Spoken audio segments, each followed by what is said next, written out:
Okay, hi everybody. I think that we're live, but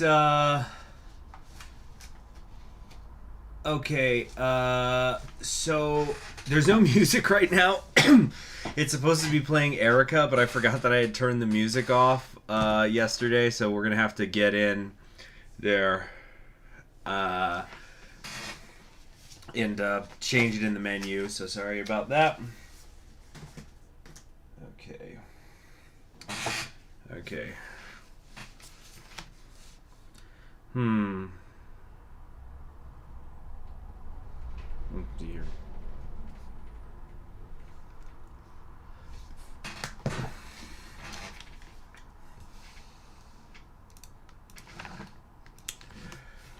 So somebody was telling me that it's the... What, did you see what I said about the History Channel in Israel for Holocaust Memorial Day? No. I don't see any earlier comments from you today, Guzman, or was this in a different stream? Let me get some water here.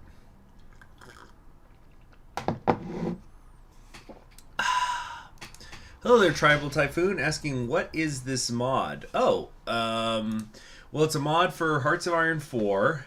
That is a sub mod of... Wait, hold on a sec. Before I forget, let's go ahead and go to the settings. Give me a second.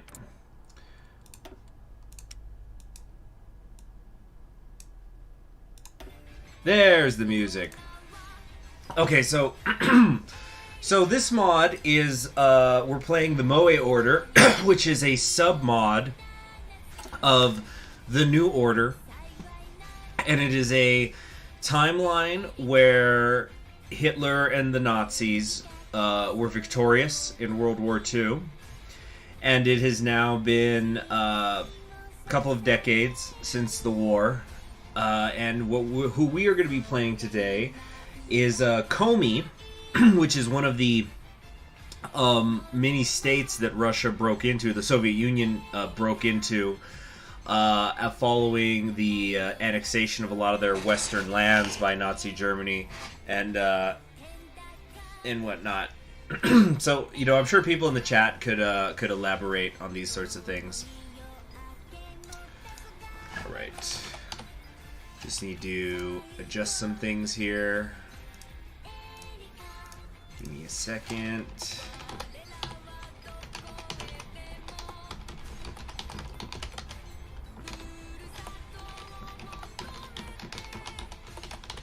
All right.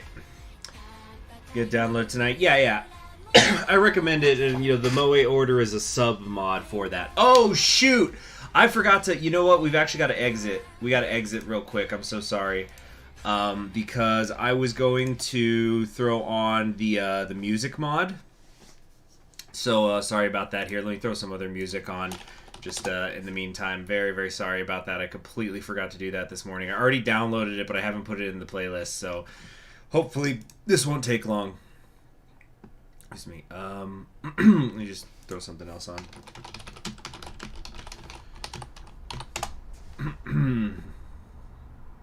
Here we go. Ah, how loud! Oh, this is good. This will kill time, though, while people come into the stream. Yeah. So somebody's asking, some people are asking and guessing which political path I'm going to take. I don't want to say just yet. Obviously, the thumbnail will change as we go because Comey cannot remain as the set one. But let's see here. Add mods. Give me a second. I'm looking for... I downloaded the music mod for the New Order. Here we go. Last Waltz of Europe. So we're going to do that.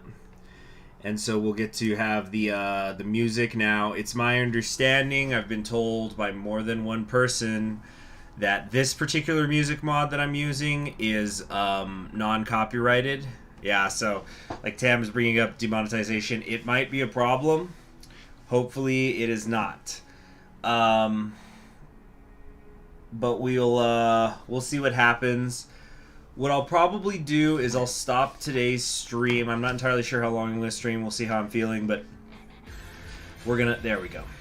But I'll stop the stream before we get to our definitive leader, which could take a while in Comey anyway, so we probably weren't going to make it that far anyway. So that way, if for some reason there's music in the music mod that's going to get it blocked in some countries, because, you know, getting demonetized, like, you know, getting it to where it's like it's demonetized, that sucks, but it's not a deal breaker. But the thing that I get frustrated with is if it's music that actually ends up getting the video blocked in some countries. So anyway, hopefully this is gonna work out. Let's see here.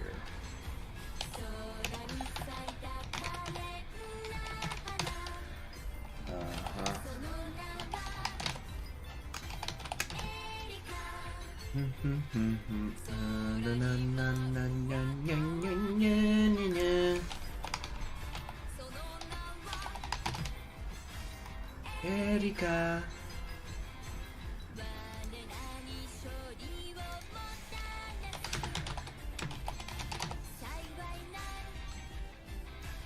Erika.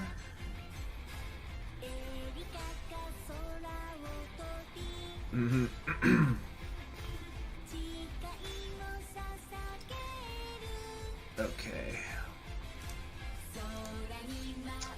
So Gluzman is saying, in Israel during Holocaust Memorial Day, the TV schedule was changed to fit the day, which means the History Channel is forced to show actual history instead of ancient aliens and Pawn Stars. Well, happy to hear that.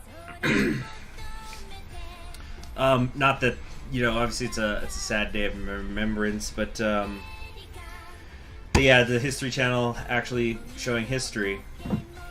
You know, so like, I don't know how many of you, because I know a lot of you don't live in the United States, so I don't know how many of you, by the way, let me know if the music is too loud, please. But I don't know how many of you follow the NBA at all, but it became a thing, especially a few years ago, where you had tons and tons of NBA players who were coming out as flat earthers and stuff, or they would say things like how they think the moon landing wasn't real. And I remember that there was a game where I think it was Steph Curry who's on the Golden State Warriors. I hope it was him. If he's not a flat earther, I'm sorry. But yeah, he said it was something like that he thought the Earth was flat and the moon landing wasn't real. So then he goes to, I think it was they go to play a game in Sacramento, and then when they're introducing the players over the loudspeakers, when it was time to introduce the Golden State Warriors team, and it got to Steph Curry, they played this footage on the Titantron of like Neil Armstrong on the moon, and it was playing some little jingle like, you know, we're going to the moon, or whatever. So so a lot of people thought it was funny, but I just remember that I was watching ESPN and Tony Kornheiser was asked about it, and he's a commentator who I usually agree with. I like him. I think he's an interesting guy. But he gets asked about it, and his host was like, yeah, this is really funny, and he just gets really serious for a moment, and he's like, this isn't funny. I'm sick of the flat earth stuff. I'm sick of the moon landing stuff, because this is just ignoring facts. This is, you know, the whole, just like, you know, it just becomes a slippery slope where you're saying the Earth is flat and we've never been to the moon, or the moon doesn't exist, and then eventually it just keeps going and going, and then you're denying the Holocaust. So I'm sick of talking about it. I'm sick of laughing at it. It's not funny. All right. So anyway, so I'm not gonna say which path we're taking. But I do know the path I want to go down. In fact, I've got notes over here in the other monitor. Hold on, let me pull them up. Make sure that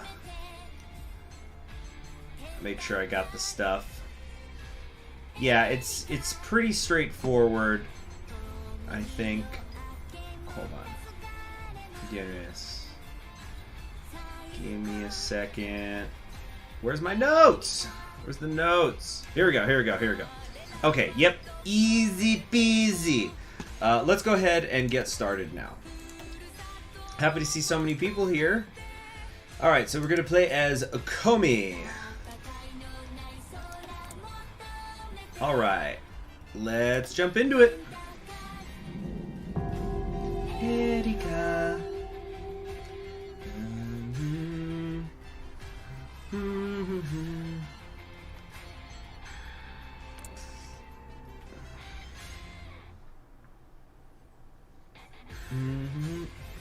And loops again.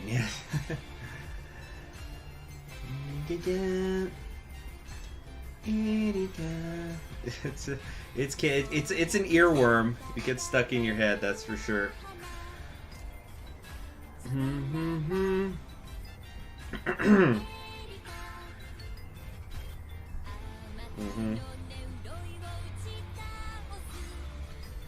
Hold on. Okay, here we go. So, here we are. First off, can y'all hear me? The chat got real quiet. And also, where's the music? Okay, so we want to go here. Last Waltz of Europe, right? Boom! There it is. Okay. So we're going to play this.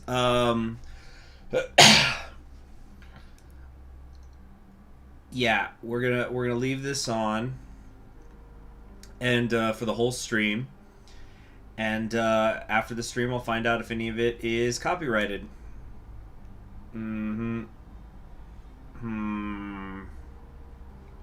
Okay. So, I'm gonna guess that you guys pretty much know the basics of Comey, but essentially the short version. I'm not gonna read all this. Don't worry. I know it worries people when I do. Or like some people don't like when I do that. And I also don't like to do it too much on live streams. When it's pre-recorded, I read everything, like all this intro stuff. But basically, in the 1950s, to review, in the 1950s, the West Russian Revolutionary Front attempted to retake Moscow and just these other lost Russian territories. They failed for a variety of reasons, which are disputed, and then they began to break apart, and the main secession was of Comey, which broke away and formed a republic, which is democratic in nature right now. We are social democrats that are in charge, but we kind of have like a strange coalition to maintain. And there's just tons of different path possibilities. These are the most paths you can get out of a single country in Russia. So, yeah, right here. I'm going to read a little bit of this. Power is currently brokered within the National Assembly, and the Democratic Coalition of relatively centrist parties attempts to keep order and sane governance. There is Mikhail Suslov's Communist Party of Comey on the far left, and Lev Gumilov's Passionary organization on the far right, constantly attempting to bring down the government in the shadows while maintaining a respectable public opinion. So yeah, the center is subdivided into the People's Democratic Socialist Party, the Union of Young Reformers, the Sovereign Democratic Party. So basically the social liberals, social democrats, liberal democrats, conservative democrats / authoritarian democrats. And our current president is Comey here. I've actually never read this manga or seen the anime, but like I've seen her face is so recognizable. It's one of those things, like I'm sure that even if you never watched Dragon Ball Z, you could pick Goku out of a lineup, Okay, so there's so Comey is our current head of government. It had initial electoral popularity, but her constant scandals, often revolving around her abrasiveness, racist comments, or allegations of corruption, have eroded her popularity and cast many members of her party into an unfavorable public light. Her friendship with the communist leader Andrei Zhdanov has come under scrutiny in recent months. It is only remains to be seen whether the 1963 election shall be the end of Wozeny's political career or merely the start of her next term. Okay, and so then we've got subdivisions here of who the various leaders are. We're not going to go into everybody, but like the center is subdivided, the left is subdivided. and then the right is also subdivided, and not even everybody who you could potentially become is even listed here.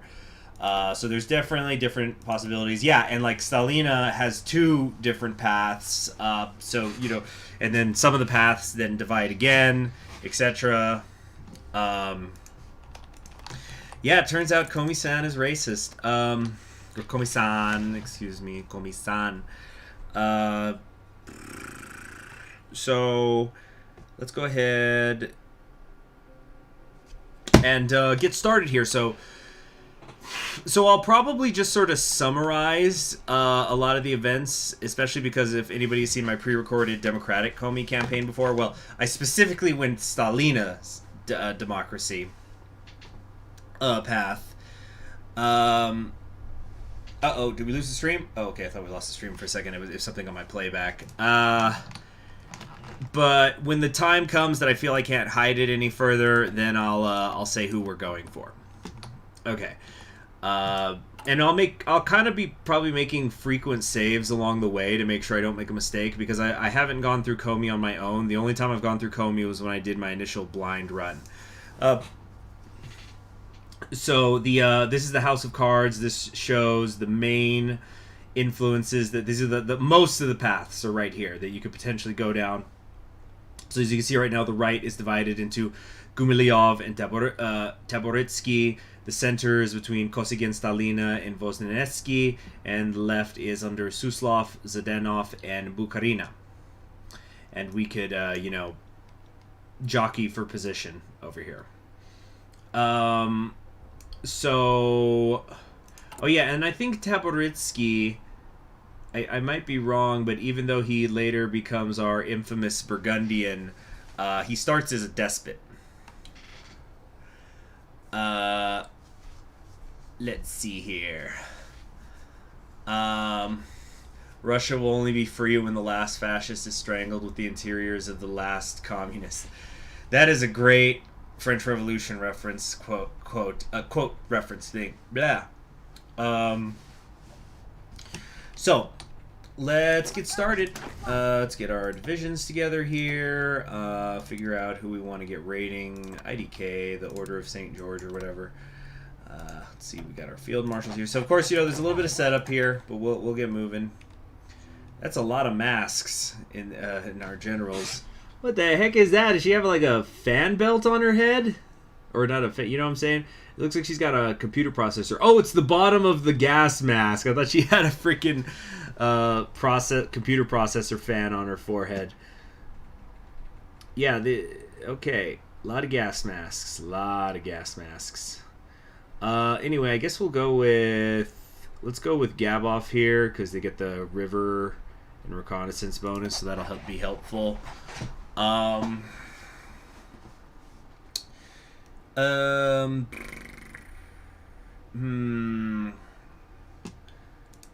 Okay, we only got 3 factories right now, which sucks. Okay, and we got like no resources. Let's do affairs in the National Assembly so we can get some quick political power at least. And yeah, this'll have to be our first decision. Well, you know, really what we're gonna do in terms of politics, like who are we gonna focus on suppressing? So, eyes to the right means we're gonna suppress the right, which might seem confusing because it's on the left, but that kind of makes sense because then you're probably going left wing. You know what I'm saying?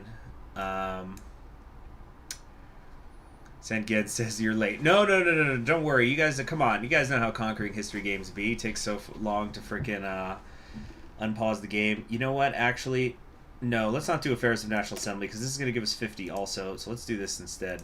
Hold on. Get rid of that. Okay. Civilian factories. I don't know. Let's just do infrastructure for now. One hope this time. That's good. Can you guys hear the music? Let me know if you can't.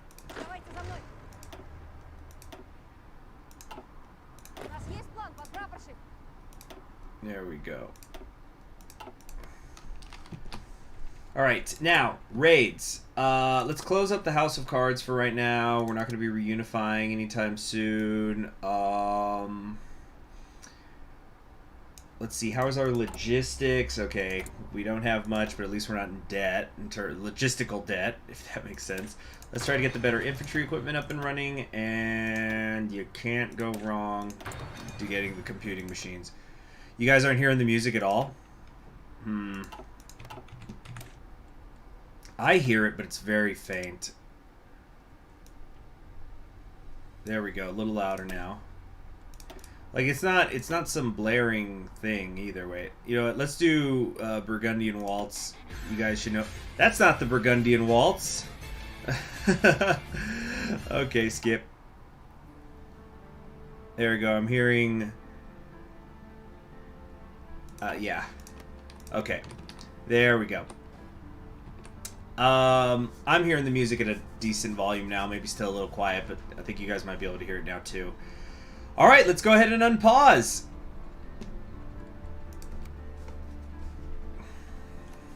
You guys can hear it now? Great.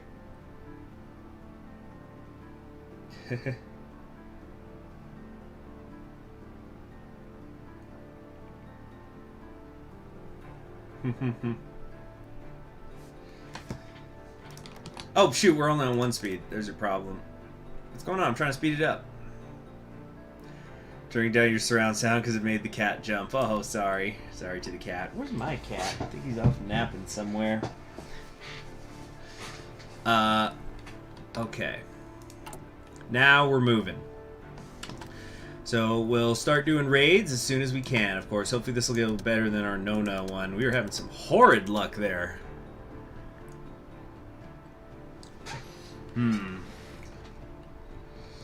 Let's see. Sangent says, if we don't take ultimate automated luxury gay communism with Zandanoff, I'm going to be disappointed. but Jose Ferreira says, ultra visionaries assemble.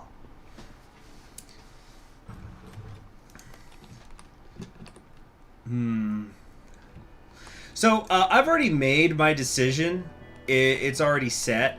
And in fact, I'll even probably show you guys the thumbnail, or like what's going to be the base for my thumbnail later to prove to you I made my choice. But yeah, I'd love to hear what you guys think we're going to do, or who you think we should do. The custodian, basically, Comey here. Komi-san is in charge. Let's see here. So, you know, we could try to keep this democracy together is what we're trying. See, 10 verification says, speaking of cats, my sister succeeded in befriending a street cat and luring her into the house. Later, we found out the cat was pregnant and that her water broke. Oh, boy. Well, it's like a sale at the store, you know? Get 1 cat, get 5 more free or something. Okay, so what is this? So right now we have our friend on the left here. Zedanoff might call in up to 8 favors.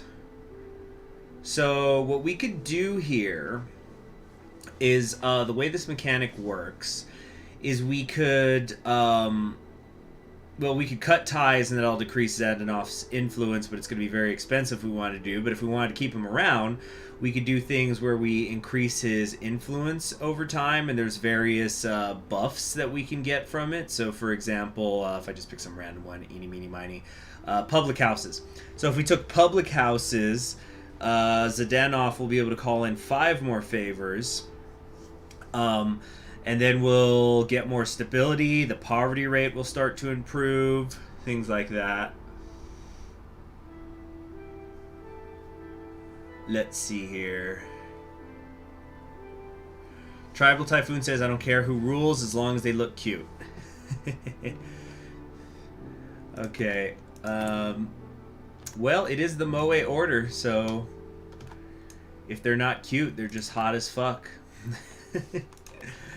Let's see, and I'm also very curious, one of the things that's always fun about a Russian unification game is seeing who's going to unite the rest of them.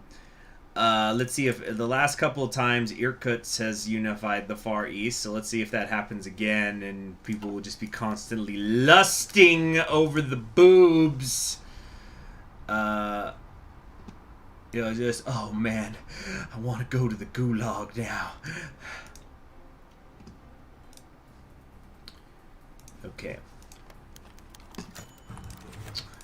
So, the Peacemaker. This is Kosygin, discussing topics with the more right-wing members of the Democratic Coalition. So, Kosygin, this is our liberal... Ow, I just kind of bit my tongue a little. Ouch! Hold on. The liberal democracy branch, basically saying, you know, we gotta quit. We gotta be careful about the communists. I don't like that we're working with them.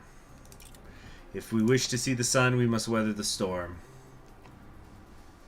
The Cum logs.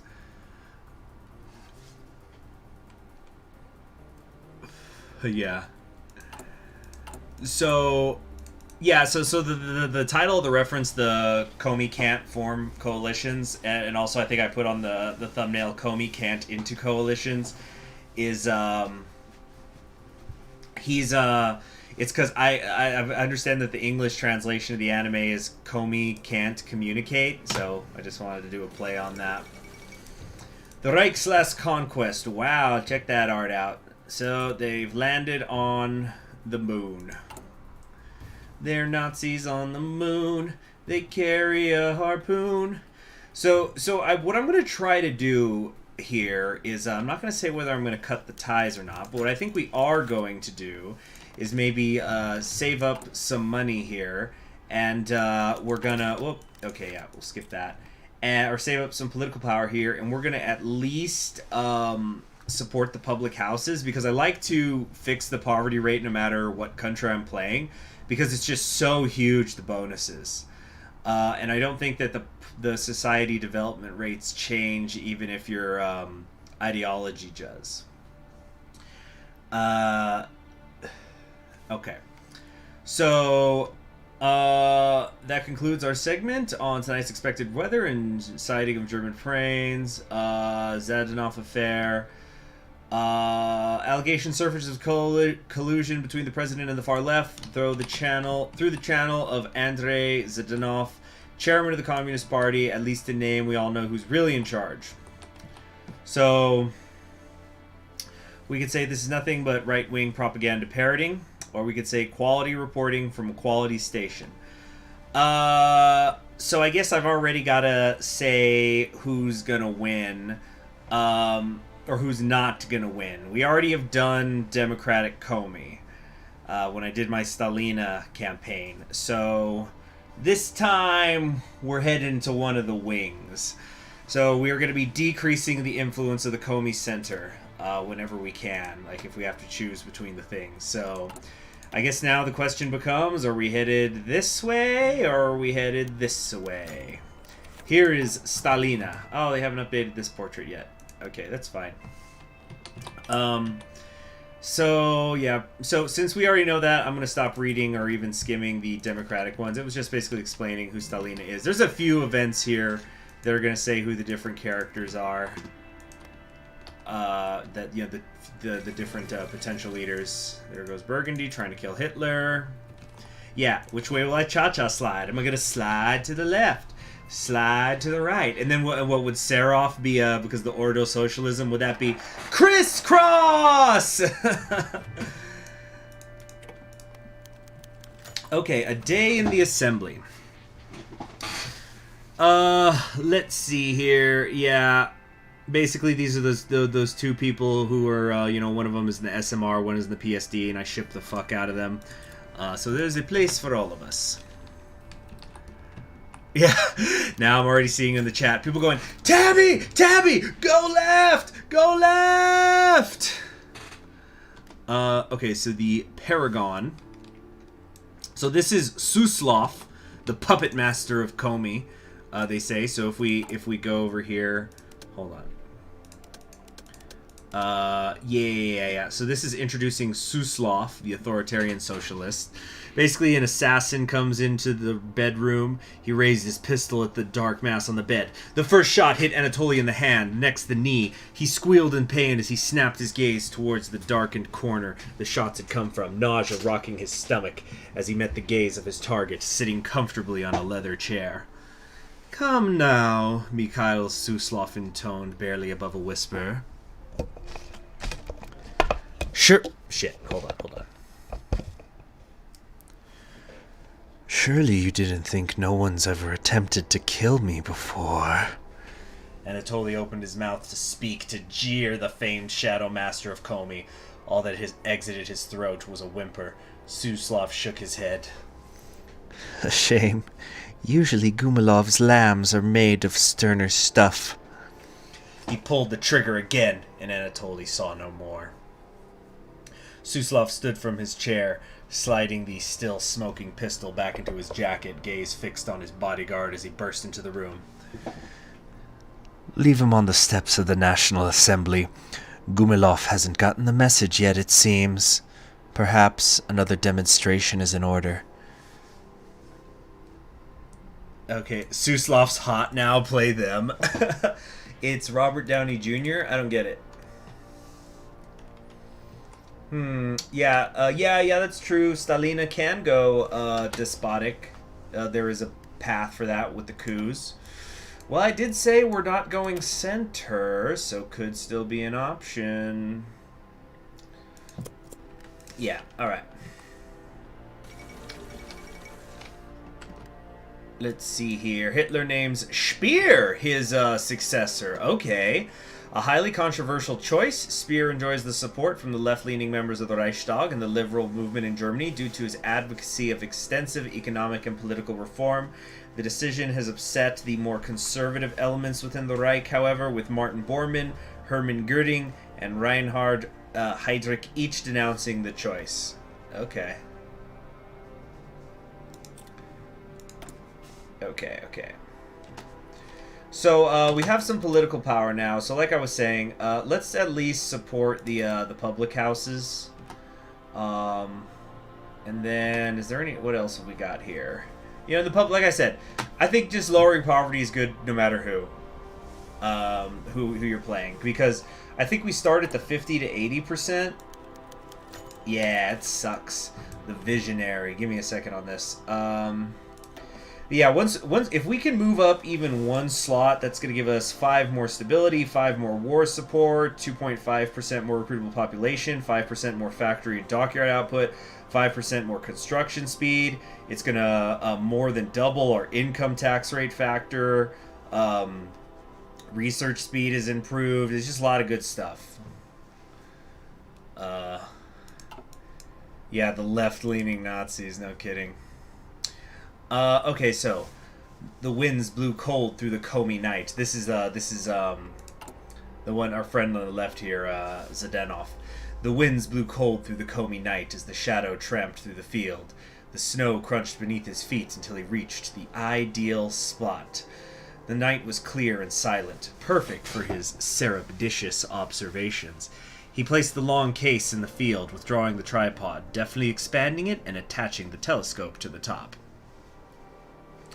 His nighttime adventures were a risk, of course. Suslov had expressed concern for his safety, fearing assassination attempts from the Passionary. That's the far right.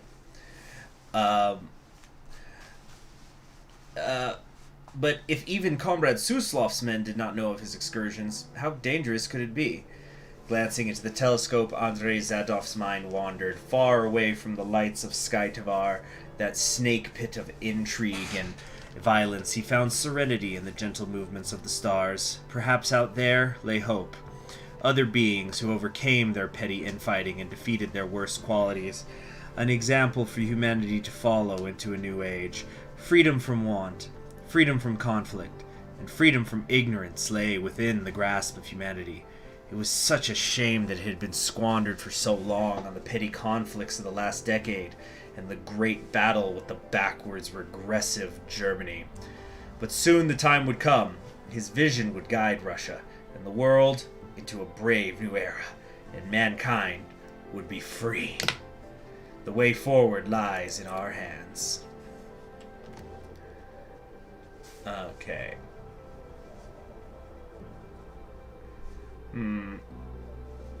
He's Nazi Deng Xiaoping. Not the best, but decent improvement. Let's see. There's an event about a conspiracy theory that claims Alexei Kosygin is the real Tsarevich Alexei II. Really? How interesting.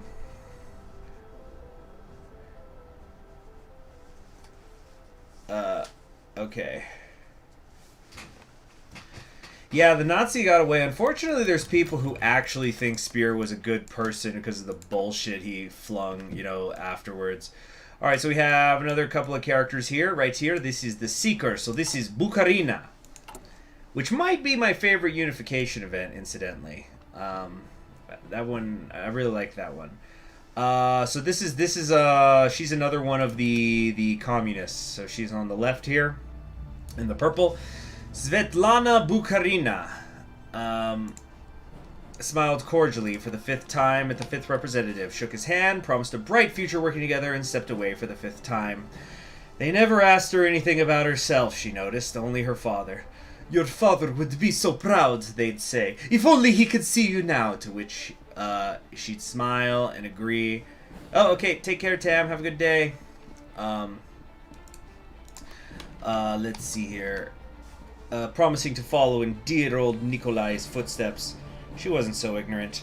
This meeting was a productive one, though not for the reasons the rest of the Communist Party thought. It wasn't a mere get-together for her. No, this was a valuable opportunity to learn who the true threats in Comey were, and more importantly, how they could be taken down. The man who had just spoken to her, she noticed with some grim satisfaction, was a coward.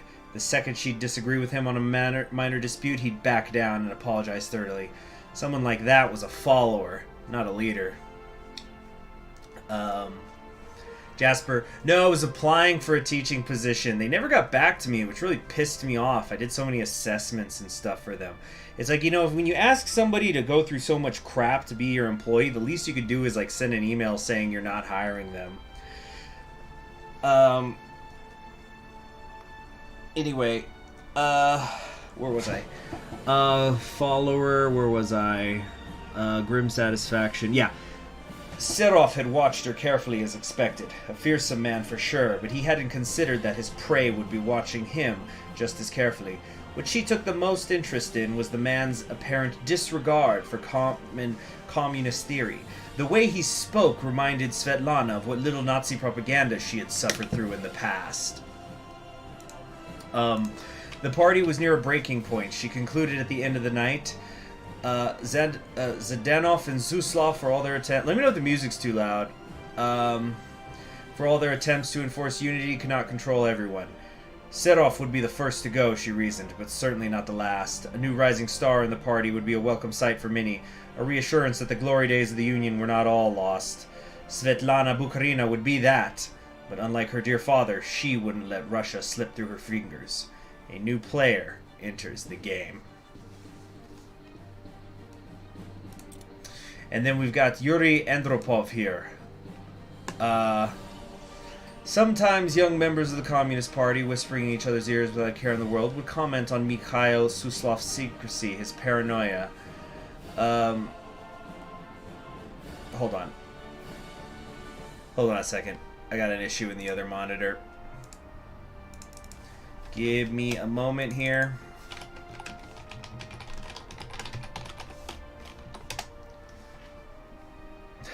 Blake says, Heydrich is the best path for Germany because he ruins it and it kills itself. Hold on. Give me a second here. Okay, hold on.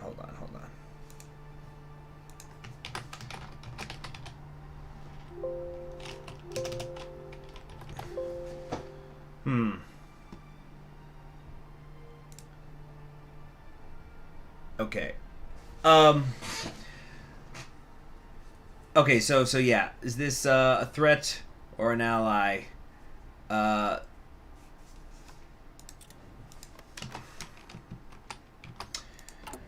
Okay, so I think we're about to get hurt here. Yeah, we're going to lose 25 political power. So we have A friendly debate. These are a couple of the centrists arguing with one another.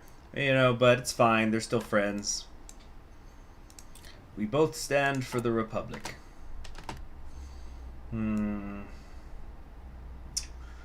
think what we want to do here is, well, we can start raiding. Let's scavenge for loot, but why can't we, why can't we start the raiding yet? We're at 20 command power. I don't understand.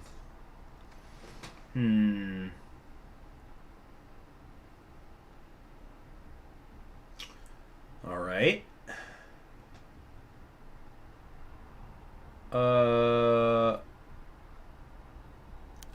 Okay, here we go. The Trailblazer. Time for Seroff. So Seroff is a leader who's not even initially here. So as you see, you've got Suslov, Zankov, Bucharina. He's currently a member of the Communist Party. So Ivan Seroff watched the streets of Komi from his apartment. A frown creased his face as he watched the sheep mill about below. He hadn't slept well in weeks, and so he had developed this habit of watching the city below, pondering his existence.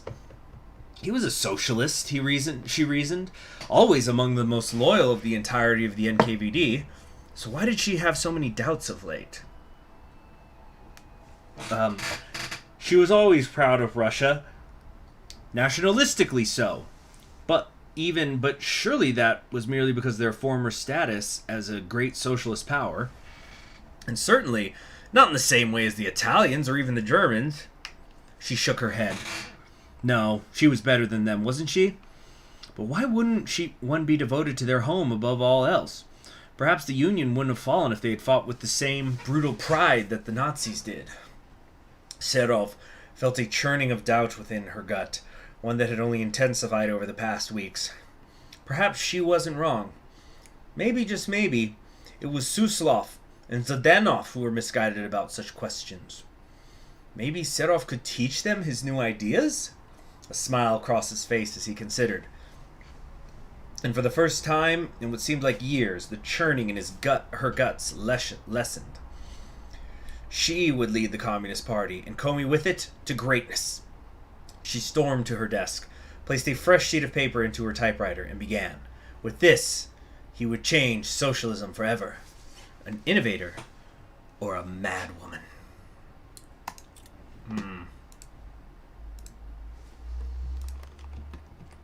Let's see. Comey politics must be so fucked for the people to elect a racist math professor, a bald social Darwinist, or a crazy homeless man. Alright. New friends. What's this? Sasha. Let's see here. A trained dog.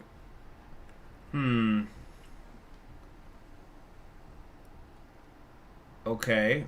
Every dog goes to heaven. So there's a dog helping find food. Alright. We got more people coming in the chat. Don't know yet. Don't know what we're doing yet. Only thing I've said is that we're not going center. The Crusader. The speaker atop the stage smiled warmly at her audience. They had been so leery, so unreceptive. So this is Gumilov, I think. Yeah, Gumilov, who is the head of the Passionary.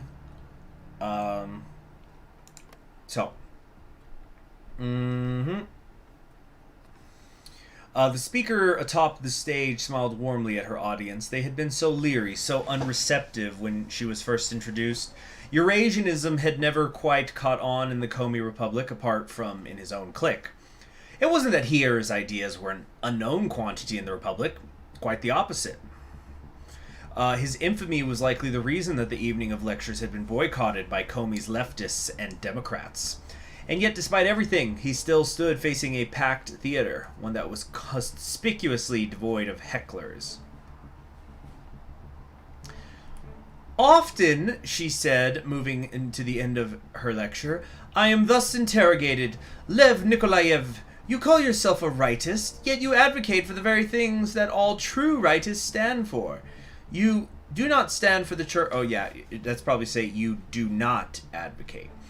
You do not stand for the church, for the supremacy of Russia, for the glory of the Tsars. What, then, can you possibly offer the people of Russia? The audience remained silent, but it was a silence of rapt attention. The speaker continued. People of Syktyvkar, you have heard me speak at length tonight of concepts that I do not expect any of you to grasp. Eurasia, Passionary, the will to change. You come here expecting to hear an alternative to the corrupt and inefficient democracy imposed upon us. I will confess that I am more comfortable explaining myself through the written word, but for the benefits of those not similarly inclined, allow me to elucidate my message as clearly as I can. The room remained silent, and the speaker knew he had them.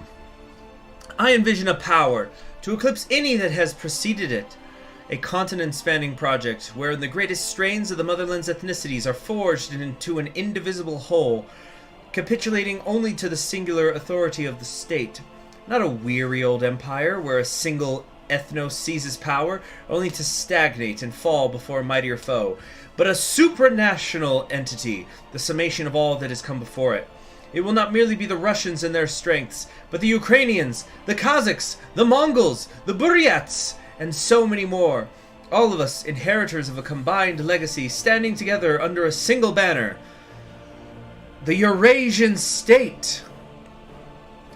As the audience exploded into applause that was more than merely respectful, somebody leaned over to his friend and asked him instantly, Pavel, what is that guy's name again? Gumilov. Lev Nikolaevich Gumilov. Gumilov.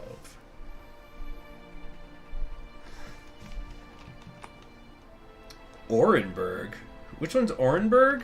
Oh, this. Oh, but Orenburg's is. Wait, is Orenburg a. Oh, this is a workers' council.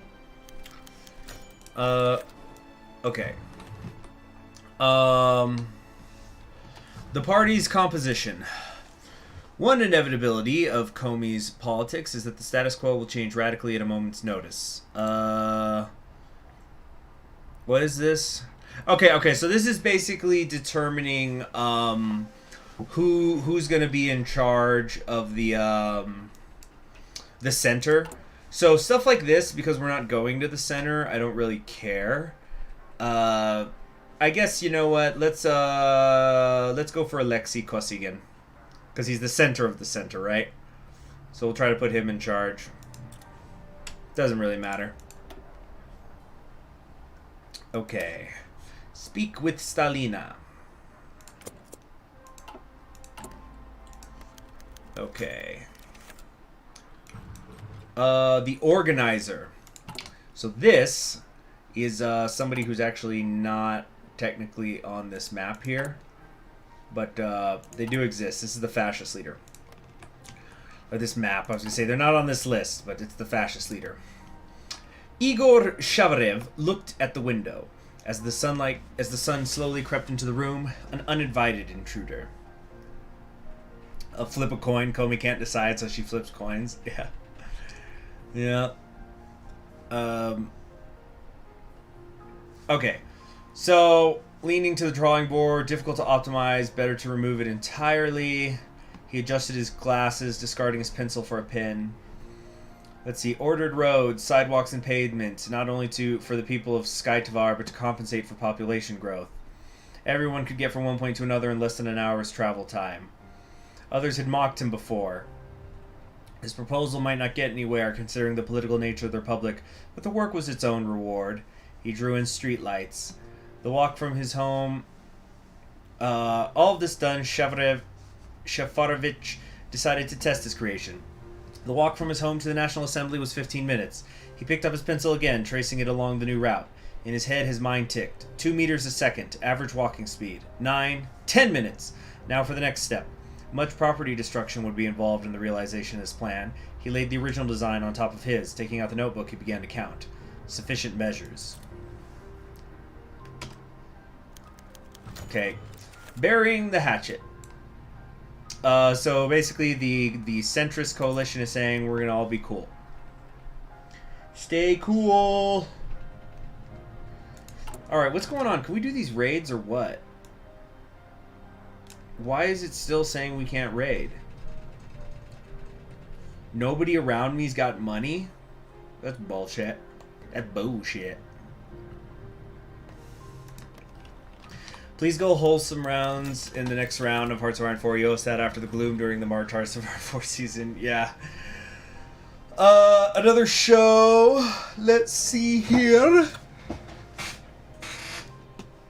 We credit Suslov for being a DJ. The front was a mess. Interesting perspective. Whatever. Let's get moving.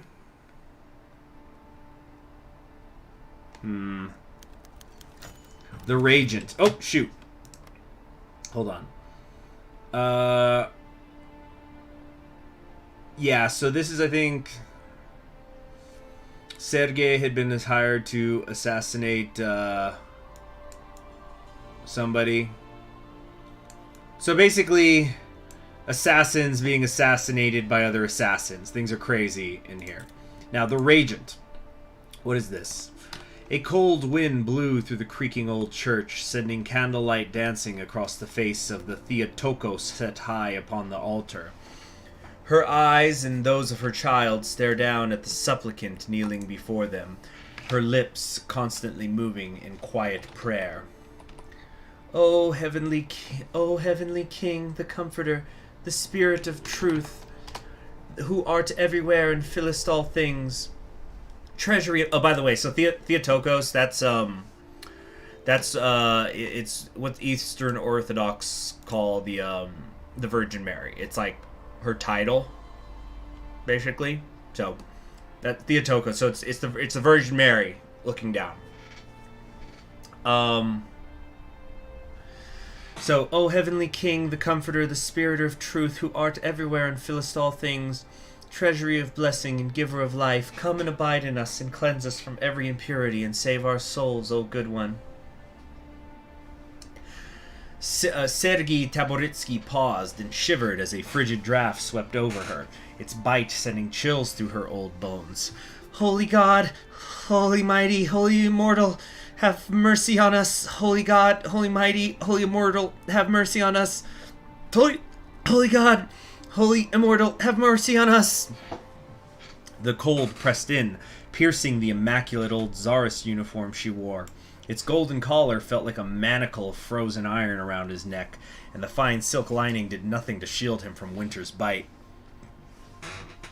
She grimaced, gritting her teeth and opening her eyes, lifting her head to stare directly into the eyes of the Blessed Virgin. In response, she felt the flame of faith roar to life inside her again, driving the cold from her body. She gasped at the sudden intensity of its heat, but stayed perfectly still. There was a presence behind her, a pair of reassuring hands on her shoulders, gentle whispers in her ears. Moisture gathered in her eyes, and she closed them again, recognizing the familiar sensation for what it was. Thanks for the subscription, Ryan7. Keep him safe, O Lord, she uttered, speaking directly to the presence. Watch over our blessed sovereign. Return the Tsarevich to us when the time comes. Give me the strength to carry out my sacred task, to defeat your enemies, to restore this land to what it should be. I beg you, stand with me, O Lord, and help me save Holy Russia. God save Russia. So.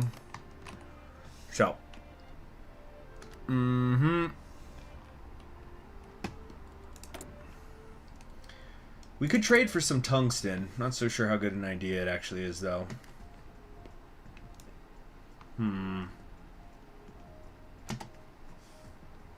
Let's just keep kind of saving up the political power for now. We'll use it more later. There's an anime called Theotokos.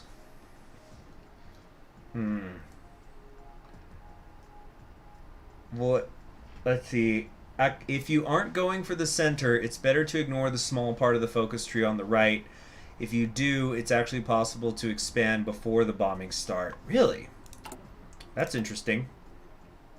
I don't know. I might take that first one, though, to get the political power. It's just 14 days to get 50. Father versus Tabby's very epic. Did your comment get timed out? Which one? What comment, Tenbray? The last comment I see that you said was you were talking about playing the Regent and you were the father one in the East.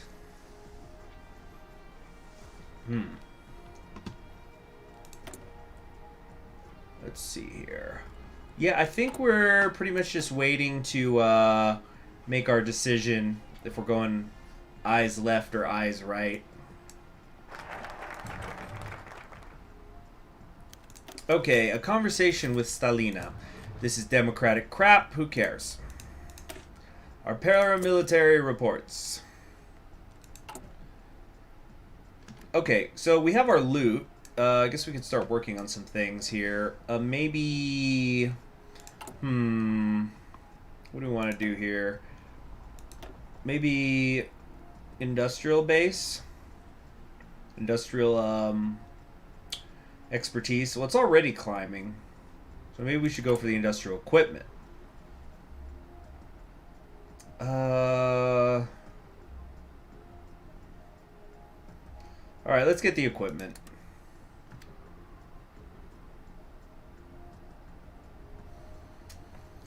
Oh, you get called the Antichrist comment has a light font on it. Yeah, I don't even see that on there.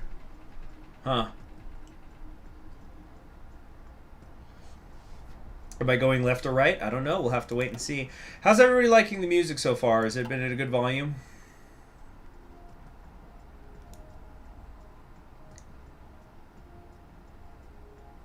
It's like a dark version of some of Surviving Mars' stuff. Go crisscross. Yeah. Slide to the left, communism. Slide to the right, fascism. Ordo Socialism, crisscross!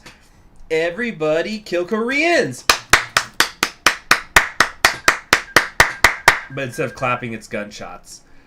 Let's see. Casualty, more violence going on in the capital.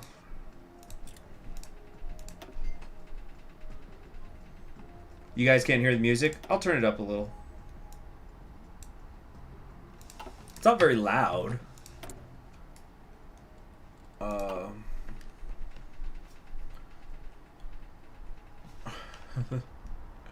What's the yellow state in where?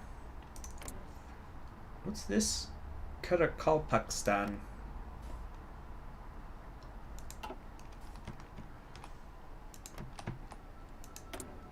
Okay.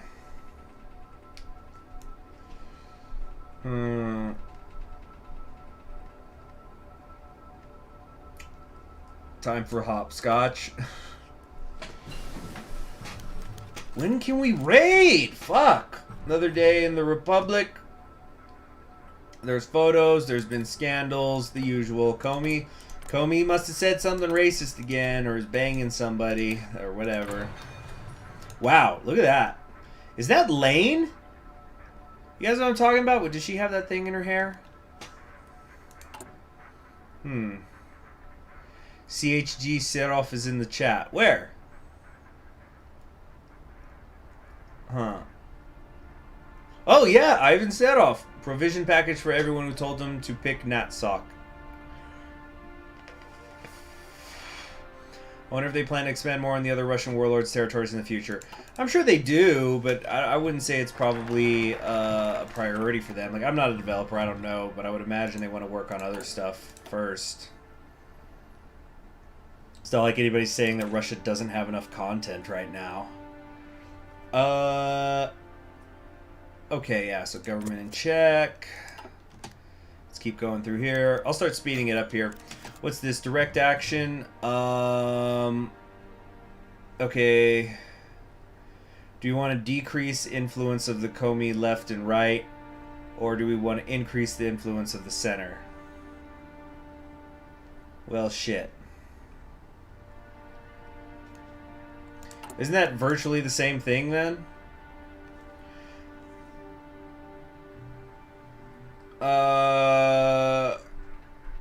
Yeah, is this an error? Oh, Joseph Joestar, I'm saying it. Well, I guess let's decrease the influence of both the left and the right, because whichever one I'm doing, it'll hurt the other. No, Franco's anime. It's I think the Spanish leader from Gruels und Panzer. Although I haven't actually seen that one yet.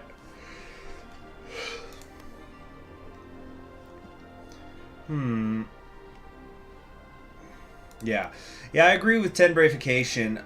This area of the world needs more content first before they do more in Russia. They need to figure out the Japan-China thing and also India.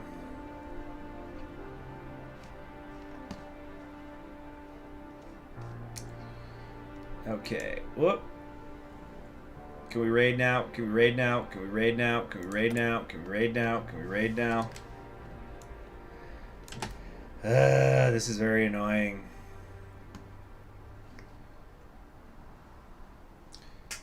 Dietrich Lin says, oh no, what's wrong? What's wrong? Oh shoot, I forgot I should be investing in some of this stuff, huh? Maybe invest in infrastructure or secure control. No, securing control is always good.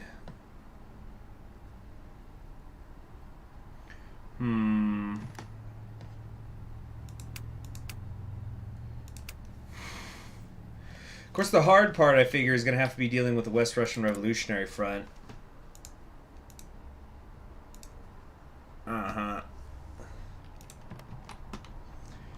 Troop training. My troops are already totally filled up, and I don't think I have enough to make more divisions. Yeah, okay, I can make one more division.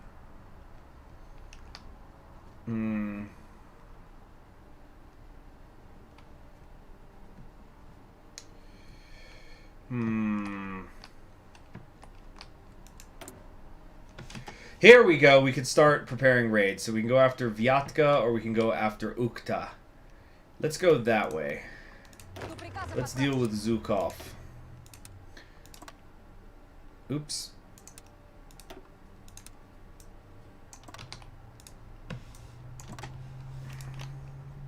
Finally, we could raid.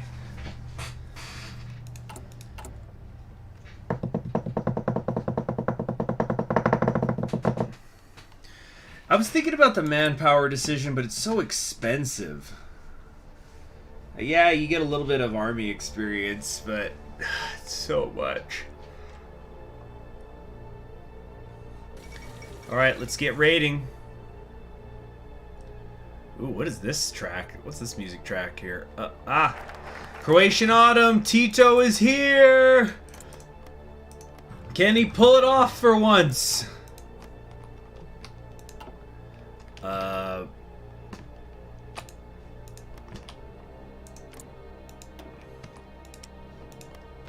We outnumber them.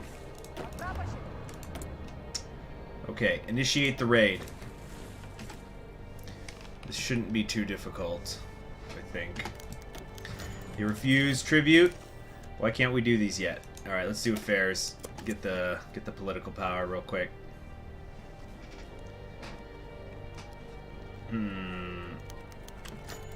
Tito demands German blood.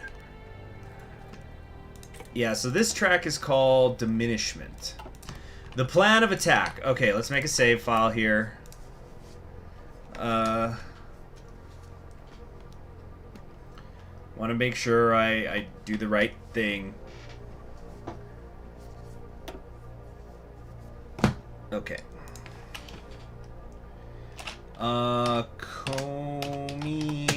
Comey first path choice.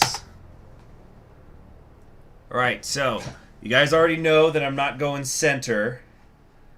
So what we're instead going to be doing is the left is the most immediate threat. So we're not gonna do we're not gonna go the communist paths. We just did 2 communist paths in a row. Plus, I've been doing my Patagonian Workers' Front campaign, and I've been doing my Prov de France. So there's been a lot of communism. So we're gonna switch it up. Okay. Now then. We're gonna still finish this affairs of the National Assembly, and then we're gonna come down here and start decreasing the influence of the left. Ivan Seroff, I don't know if he's celebrating or not. Yeah, my cyberpunk augments, no! Yeah. So, protection money.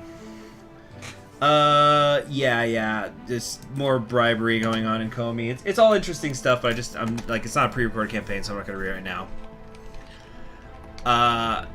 Yeah, and it's kind of, I've been noticing that I've been doing that this year almost by accident. So like in February, it seemed like I was constantly playing centrists, and then March came and I was doing like Burgundy and slavery, and then this first out of April so far, I've been doing so much communism.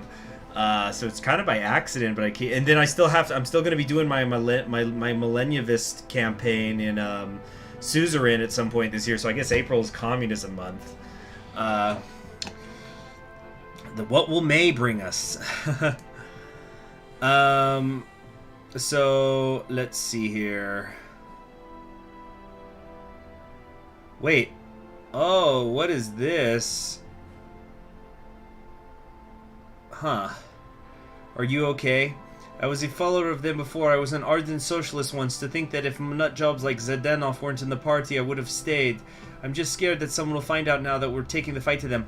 Oh, I didn't know this! So I knew that, Yevgeny, he used... So these two, who I'm always shipping together, basically the guy who's in the PSD, he admits at one point that he used to be in the Passionary. And in this event, it's the other way, where Elena, who is one of the liberal Democrats, she admits that she used to be a communist, is what's going on here. We will trust each other for the sake of democracy. That's interesting. I wonder what triggers which gets revealed. Comey Swordland won. Oh, yeah, 10 Bravification. It was super close vote. It ended up being 51 to 49.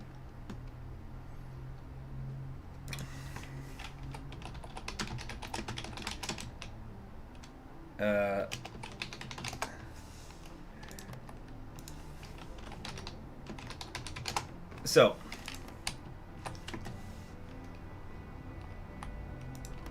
let's see. May is monarchist month because of the M. Nice. The raid was successful. Very good. Very good. I'm gonna get really freaking frustrated to keep changing these generals and whatnot. Relics of the past. What did we get?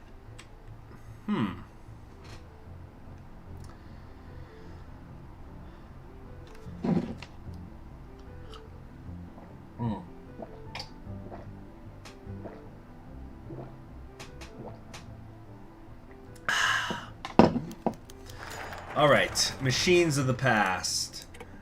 With these, Russia will be built one day. Nice! We just picked up another civilian factory. Very cool. I guess let's do spreading Russian influence, since this is going to hurt us with the political power, so we might as well get it done. Now, because we're not going left, it is time to cut our ties. Now, this is interesting, though. It says here, we shall attempt to remove our ties with Zhdanov. If our commitment to him is too high, drastic consequences may occur. Don't know what that means, but if it's a problem for the centrist government, it's good for me. Wow, we've got so many people in the chat today. That's awesome. So happy to see you all, like, you know, for you know, considering it's the middle of the day in America. So we're going to try to cut the ties. Let's see what happens.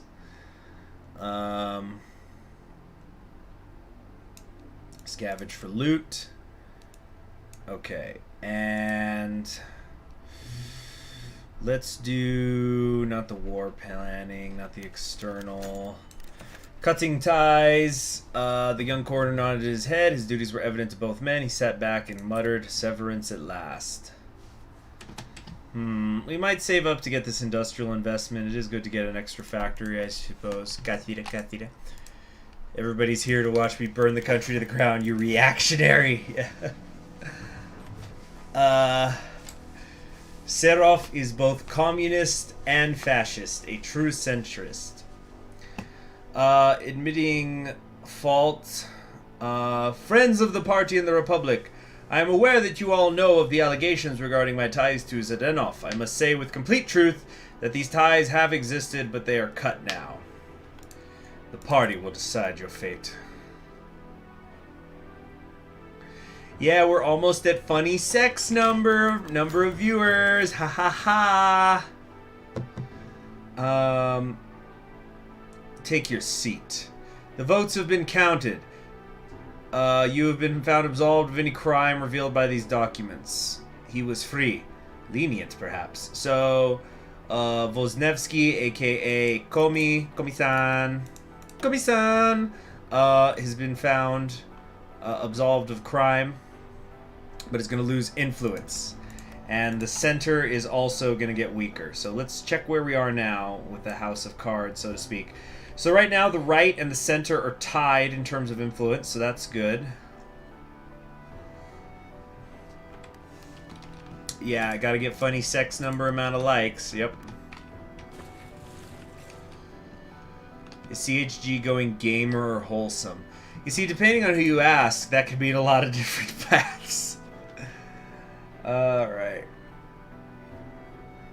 So, what we could do is we could start working on, like, suppressing the left and whatnot, I suppose.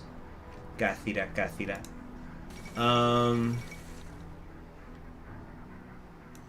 Collapse of the Triumvirate. This is great. I really like this picture. It's so dynamic. Like, the hair moving and whatnot. Like, she's twisting. It's like, you know, ancient Greek and Egyptian statues using the contrapposto, pose to indicate a shifting of weight to striding forward. And the thousands of years of artistic evolution since then all led to this picture.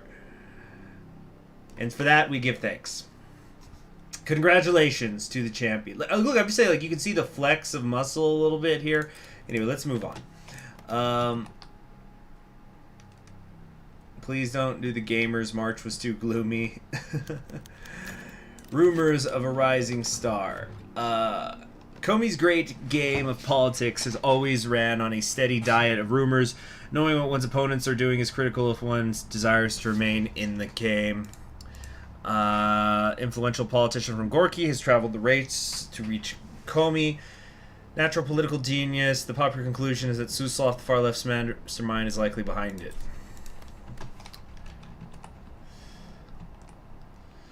Yeah, did anybody know what I was talking about? With the, at least it's not 7-1. Ooh, 7-1.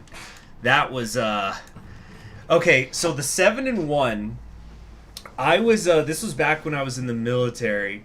We were doing war games in Fort Polk, Louisiana, and it's when the World Cup was going on, and for almost 3 weeks we were in it was like 3.5 weeks, and for about 3 of those weeks we were in the swamp, shit of Fort Polk, but we were able to catch a couple of games in the evening because we were doing a little bit of training before we actually went into the field, and so we caught the Brazil game. You have a 7-1 joke, but yeah, that Brazil game was fucking... Oh my god.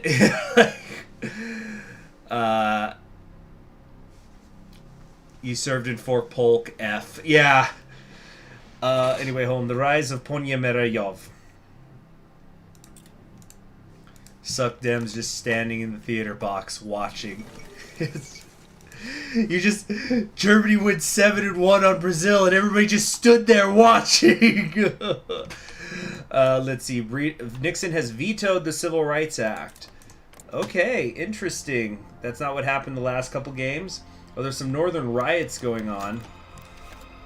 Ooh, spooky sound. Dilemma. The Veil. Charismatic new communist candidate from Suslov's old stomping ground is too much of a coincidence for the Democratic coalition's higher-ups to swallow. Policemen would, of course, never stoop so low as to run private investigations on the enemies of the current government, but monitoring new political figures falls somewhere on the priority list. Yeah, let's do a background check. We're suppressing the left. Let's, get suppressing the left. Yeah. Yeah, there's a lot of people really into anime Nixon. I've been noticing it. I guess people are into the women wearing the suit and tie. And I don't hate it. I wouldn't say I fetishize it, but I think I once saw a magazine ad, and it was actually for a men's like dress clothing, but it was a picture of a woman on a bed, and she was wearing, you know, the collared button shirt, and like it was oversized, and it looked like she wasn't wearing anything else, and then the ad said, "Fact: your girlfriend always will look better in your shirts."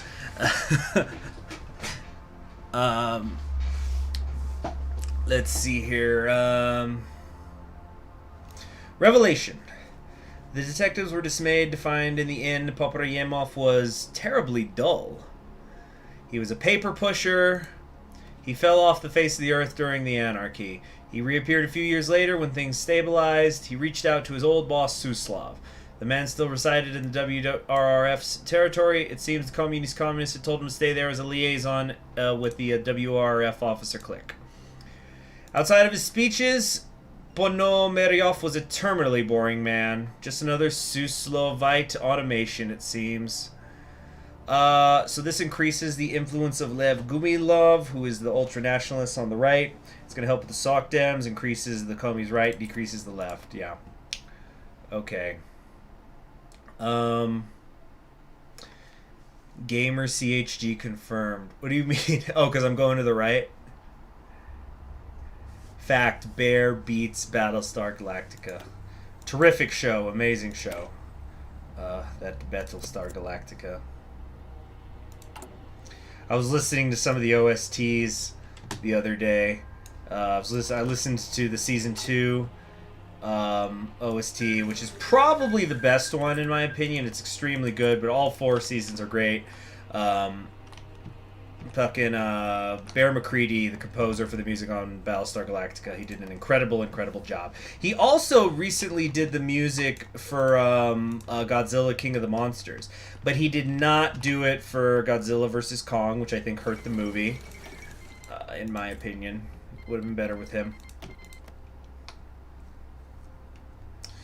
Yeah, Komi and Comey.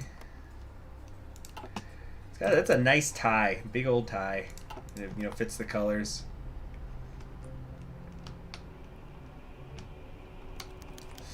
Let's see here. Such little time. Suslov entered the room. Okay, so this is just him with his, yeah, his wife's dying. That's communist stuff. We don't care. We're going to the right.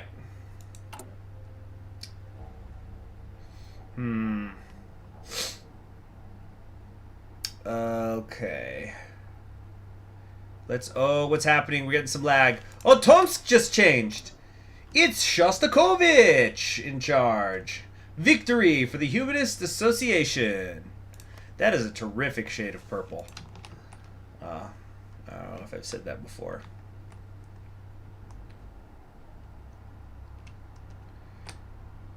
Let's see here. The midnight... Oh, did they take a little bit of land from Manchukuo? Did they have that before? Hold on a sec. Oh, we're freezing up here. There goes Tito. Tito never catches a break. Yugoslavia never. But yeah, did they just pick this up? This little strip here?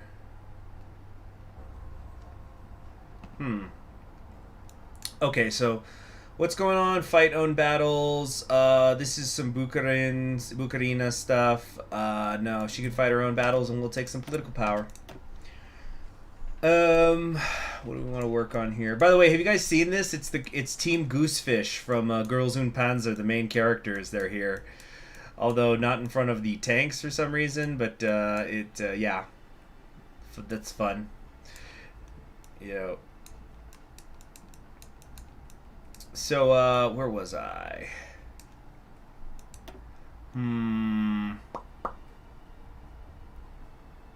What do we want to do here? Maybe we should pick a land doctrine at some point. Maybe later. We're already working on computing machines. You know what? Our industry is extremely behind. Okay, Tito and the partisans have been defeated. F in the chat for Tito. Really hate to see it. Let's see. Jao Ferreira says, if you go tabby and win against Humanist Tonk, that'll be so sad. You know, I don't think I've ever seen Tomsk go humanist, at least not in one of my games. I know they can, but I've never seen them do it. Oh, shoot, we haven't been spending the loot. My bad. Also, let's do the industrial investments. They're just so expensive. Let's do schools. Okay. And the interlude. The militiamen strike. Let's see. Communist leading soldiers have announced a strike to protest the government's violence against the far left. Bring in the reserves. It's going to keep in... Okay, so I think now the Comey right should have more influence than the others. Yes, we have a nice lead. 63 factional power compared to 53 and 39, respectively. Time for the manifesto of Ordo Socialism. Suslov leaned forward in his office chair, pushing his glasses forward as he pinched the bridge of his nose. The leaflet of papers on the table before him laid scrambled, the text upon them hastily scrawled as if written by a man desperate or mad. The Manifesto of Ordo Socialism. And greetings to you in Germany, Barbarella. Why did I give you a Russian, the Russian name to that? When Seroff had presented his theories to him before, Suslov was optimistic. Though Seroff was inarguably a brute, she was a loyal one, and wasn't ignorant of Marxism. Though Suslov didn't quite expect the second coming of Lenin, he hoped that the ex-NKVD chief would at least demonstrate some knowledge of socialism. Instead, he found horror. Suslov sighed and shuffled through the papers again, the churning in his gut only intensifying. Nothing about the manifesto was inherently wrong or reactionary. But Serov's wording, particularly in regards to what he was referred to as hereditary reactionaries, suggested something far more sinister than simple theory laid under the surface of the manifesto. Suslov began pushing himself away from his desk, stood quickly, hands quivering, and called for a messenger. Bring me Comrade Seroff immediately. Okay, the replacements. They get what they get. They're better than Suslov. Many worries switching the government's reliance on one set of political extremists to another. Okay, it doesn't say what it here, but better than Suslov implies to me anti-communism. Oh man, what's going on? The friggin' oh, it's Seroff spamming based at his own manifesto. Strike from the right. Okay. This sounds like something out of Civilization, this track. It's quite loud. Yeah, Suslov is Suslov. Russia peace, huh? Savarovich's surge. Not all of the new recruits were far-right radicals. A good quantity of conservative-affiliated militias have joined the army. This has been good news for Savarovich, member of the Conservative Party on the left of the Passionary, an occasional ally of the government. Now that his supporters hold a non-trivial position in the Republican Army, Shavarev's political star, as tainted as it is by his association to Gumilov, has risen sharply. Her temporary associates in the Democratic Coalition have not reacted much to this new reality, as the military is, supposedly, a politically neutral organization. However, in Comey, a ministerial reshuffle is never far away, and a new conservative ministry might go a long way towards reaching out to the government's new partner. Excuse me. Communist politicians, on the other hand, have not been happy to see the rightists gain new supporters. Rumors on the left is that the so-called traditional democratic militias are secretly filled with fascists and Gumiliovites. If true, the conservative soldiers would not be any significant obstacle to a far-right takeover of the army. Surely it won't go anywhere. So the right keeps growing in influence. Very, very nice. Good. Good. When the imposter is communist, you call them Suslov. Hello there, Kostas Mantas. Hope everyone's doing well. Yeah, we got a lot of people here today. I guess everybody's so excited to see what path I choose.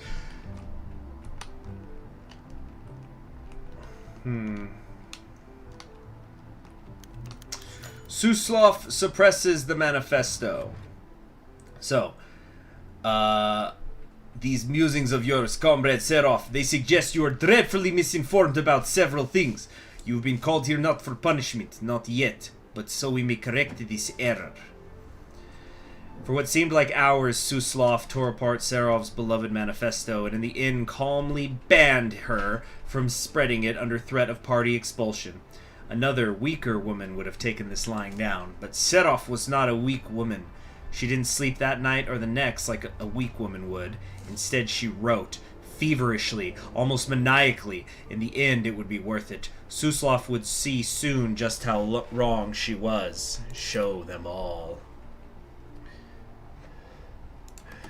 Yeah.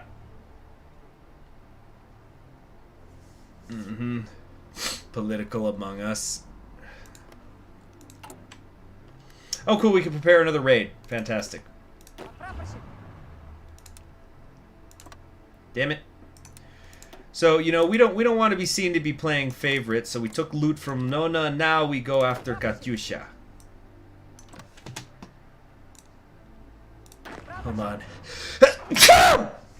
Excuse me. Wow. Seroff is based in wholesome ignore the genocide.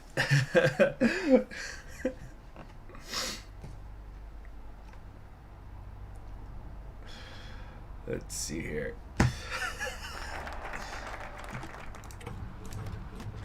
Oh man, I think I'm gonna sneeze again. Whoa, goodness. Oh, let me go get something to drink. Here, man, blow my nose. Woo! Oh.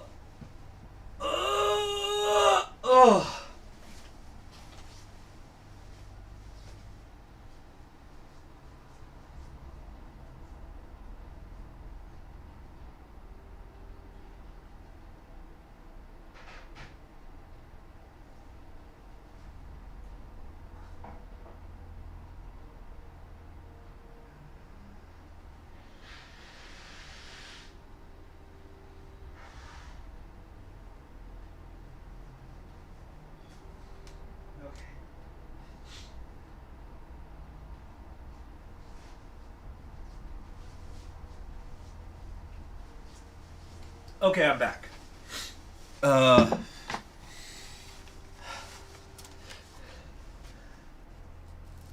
Okay. Comey is TNO among us with gamer moments.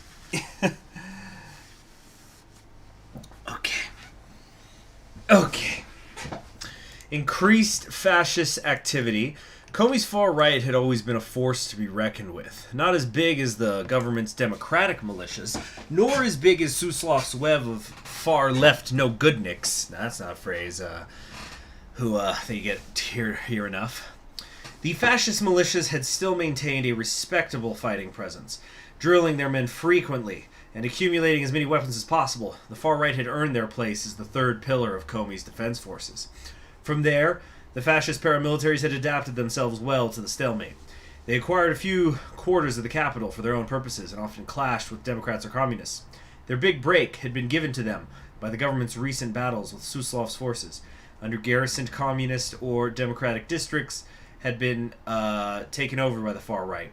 Weapon convoys rolled between various fascist sectors as every area the far right got its hands on was reinforced by fresh militiamen. Equestria at War does have an anime portrait submod. I played it a week ago. Anyway, in parallel to the military offensive had come a propaganda offensive. The Democrats' pathetic attempt at crushing the decadent far left would come back to haunt Comey, the radio announcer claimed. Had the Communists not squandered two opportunities to defeat the Germans already, the Democratic coalition was impotent to stop the spread of the Communist blight. Only hard men could manage these difficult times. The takeover of new areas by fascist militias was only preventative, meant to save citizens from the Communist menace. So went the far right's propaganda campaign. Where one falls, another rises. So, Gumilov is growing more popular. Actually, I think Gumilov here is already officially the most popular party in the country right now. Just kind of going through everybody here. Oh shoot, we're paused. I'm sorry. Oh, what's this track? Water vapor. Let's see. Over troubled water. It's really nice. It's peaceful. So, over here across the river to Vyatka, they're having fun. In another world, they might have been friends.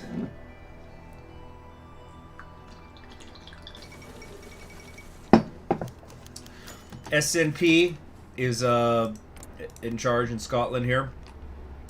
The left Voznetsky threatened to split.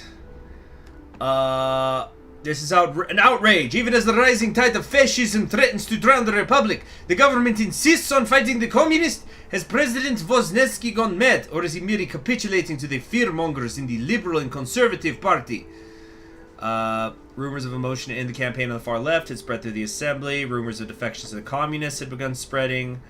The loss of the party's left wing would not be good for Voznetsky's party. The loss of the majority that allowed the coalition to rule the nation would likely follow. An absurd demand. Yeah. Huh. Yep, no Scottish. Or, let's see here. Old world waifus.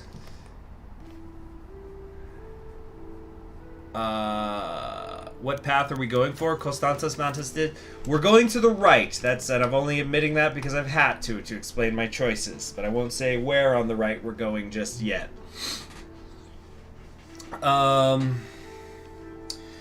Let's see. A hanging thread. Alarms were being raised. There's dissenters in the Social Democrats. The left wing was riddled with Suslovite agents and those gullible enough to follow them, and it is impossible to negotiate them. Government's loss of its majority has now become imminent. Everyone is compromised. Yeah, so the coalition is cracking. What's my favorite warlord in the mod? Oh, I don't know. I haven't played them all. There's 48 different paths. Okay. Let's scavenge for some loot. Oh, shoot. I didn't initiate the raid. My bad. Dang it, I am not being very efficient today. Olive Branch. Zadanov, whatever. So Zadanov's trying to switch it back. No. Just no. That's center-left stuff, not our problem. They refused tribute, that's fine. I think we'll beat them. Oh, maybe not. Uh-oh. Uh-oh. Oh, boy. Empty seats in Congress and silence. No news from the president. Was not surprised. Yeah, how bad is it for Nikolai now? Yeah, Kosygin is now the one more in charge of his party, but the center and the left are in free fall right now. Awesome. That's what we wanted. Comey's legislative session began meeting a day barely above a quorum. A lot of people didn't show up. Almost all the members of the left wing of the Social Democrats. The missing deputies came in after the lunch break without a word. The men and women of the assembly picked up their chairs and offices and dragged them to the communist side of the assembly. The rains of jeers and boos from their former Democratic colleagues did nothing to hinder their progress. Okay, so like it sounds like most of the Social Democrats have now just converted to being communists. So we could say, we need help immediately, call up Shavarev. So, yeah. Increase the right. At any moment, a vote of no confidence could go through to bring down the previously impervious Democratic coalition. That's gotta suck for Komi, because Komi actually is socially democratic herself, so she's just lost her own party. So... Komi can't form coalitions.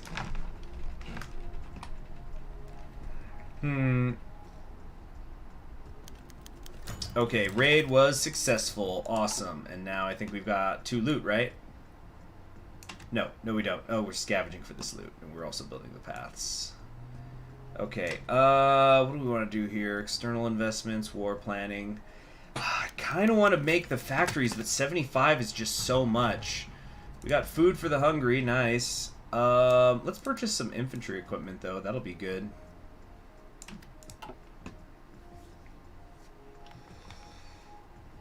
Death to people who hate waifus. Okay. But, yeah, more people coming in, wondering what path. Gotta wait and see. Wait and see. More people are in the chat than ever. I wonder once I make my final decision, it hasn't happened yet, like the number of viewers hasn't gone down as I've started to eliminate, like, okay, we're not doing center. And then when I also said, okay, I'm not going left. But I'm wondering if once I make my definitive decision, just the viewers are just going to drop off. People are going to rage quit out. Just going, no, not the person I wanted. Okay, daughter of the Soviet Union.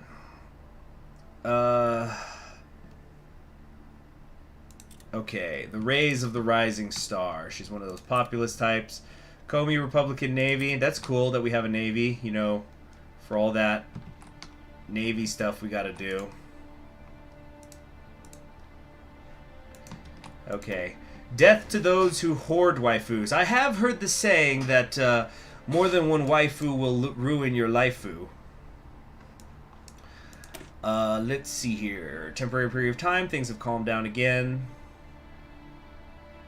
Here we go. Strategizing time has come. Okay. YouTube algorithm threw the stream on me. Oh, that's good. I'm glad it did. I'm happy whenever the algorithm wants to work for me. You know? Hashtag blessed. The shadow opens. This is more Suslov stuff. Okay. So let's like not even have these available for notifications. It's not like we're going to be doing any of this. And I don't think we need to suppress the left. The left is pretty suppressed. Actually, you know, it's kind of ironic and it makes sense though with the way the story's been going via the events.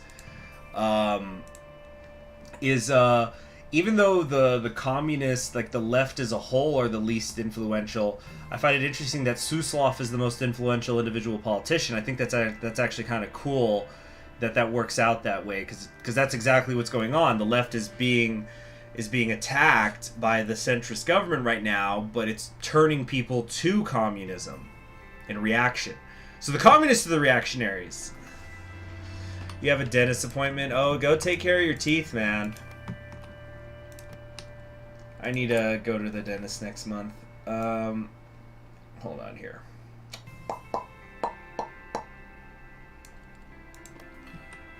And remember, like, this video will be in, I've got 2 playlists that are going up. So I've got, if you go onto my channel and you'll see on the playlist I made, it's called Comey Mystery Campaign, because I haven't revealed who I'm going to go yet.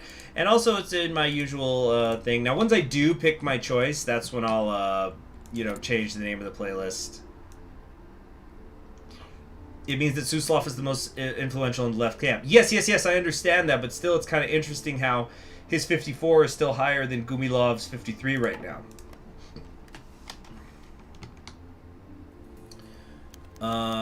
Communist Party's rising star. Yeah, that's Bucharina. Doesn't matter. She's not going to be in charge. Not up to standard. What is this Sorokin thing? Public employees. Here was the problem. So this is about education. A number of parents were noticing that their children came home with skewed understandings of Russian history. One letter described a 7-year-old who, upon being asked what she had learned in history that day, replied that Russia had been a land of opportunity before Lenin had the Tsar shot and brought women into the workplace.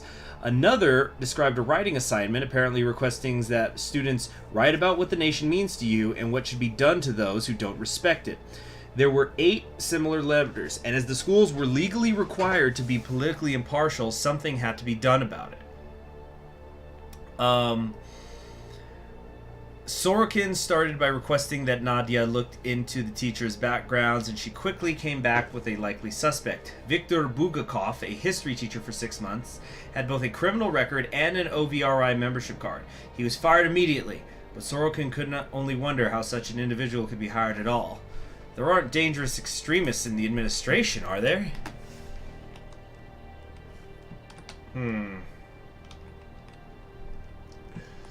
So how many people are here for the first time that are watching this stream if the algorithm is starting to recommend people? Let's see, power play.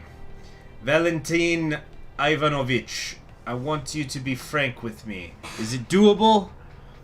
Okay, what is this? Is the plan changed at all? We're pursuing a truck. We're going to break into loading dock. We're going to try to burn a right-wing printing press, which we don't want to do because we want the right wing to win. So let's do the save here. Comey printing press event. We're not going to do that. Yeah, we're going to say no shame and reservation, which works out nicely because we get political power, and you know, it'll hurt the communists more. Let's keep securing control. Gotta get that stability up.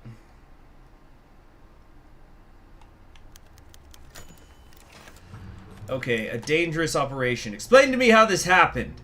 Gumilov's press attacked by communist thugs in alleged arson scheme. The arsonists, as it turns out, were right-wing sympathizers and promptly sang like canaries the instant they were brought on board. As a result, there were 30 men and a Maxim gun waiting behind the door when our people arrived. Survivors? None except for the arsonists. The truck was destroyed as well. Alright. So, yeah, it failed. It failed because we didn't commit it.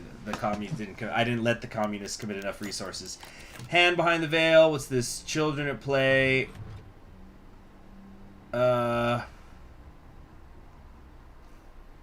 Let's see. This is Der Willinger. This is just more like Comey fleshing out.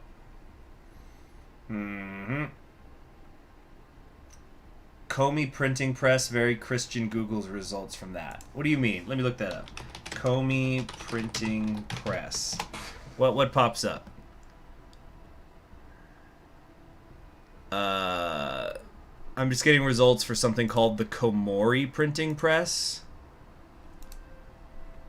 which is looks like some sort of company in Washington State. I don't get it.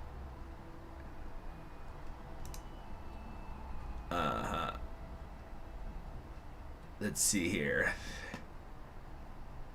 Oh, I got a notification from Pen Kitten. Oh, it's because of a comment I put on one of his community tabs. Anyway, yeah. So actually, real quick, let's do Hand Behind the Veil, and then I'm gonna tell you the comment I made on Pen Kitten's thing. It was just this horribly embarrassing thing to read. Let's see here. Bucharina connections decreases influence of Suslov, whatever. Okay, yeah, anyway, so Pen Kitten 82, he did a community post, I think, yesterday where he was saying, he was just linking to the new Hearts of Iron 4 dev diary about the supply chains and stuff. And so, in the comments, somebody said, this is amazing, hopefully it gets implemented into the game for free as an update. So I opened up that comment chain because I thought, is that what they're gonna do? Because I hadn't read the full diary yet. I have now, but because sometimes that's how it is with Paradox. Sometimes if it's like a mechanic, it'll be free. So I didn't know what was gonna happen. So then the first response is just somebody says it's Paradox. It's probably gonna be DLC, and then Pen Kitten goes, well. Things that change how the game are played are usually free. Things that go into depth are usually in the DLC. Like, revised naval combat was free, but the ship designer was DLC. Okay, great comment chain so far, right? Typical, effective, getting right to the point. Boom, boom, boom. But then people kept talking. So somebody just then goes, because the profile picture of the original woman, or the original comment is of a woman, it says, please don't get me wrong, but are you a female playing Hearts of Iron 4 with like the surprised face? And then Pen Kitten goes, "Don't be weird." And after that, it just becomes a shit show. Just people going, "Wow, I can't believe women would play this," and things like that. And Pen Kitten is trying to get it under control. And it's like, why is it surprising that women are playing the game? There's women on the dev teams that make the games. And it's just... and it became this whole thing where, like, women aren't smart enough to play a complex game, and then it just was it was so fucking terrible, and it goes on for like 92 comments, and I just typed at the bottom, "Set fire to this entire comment chain."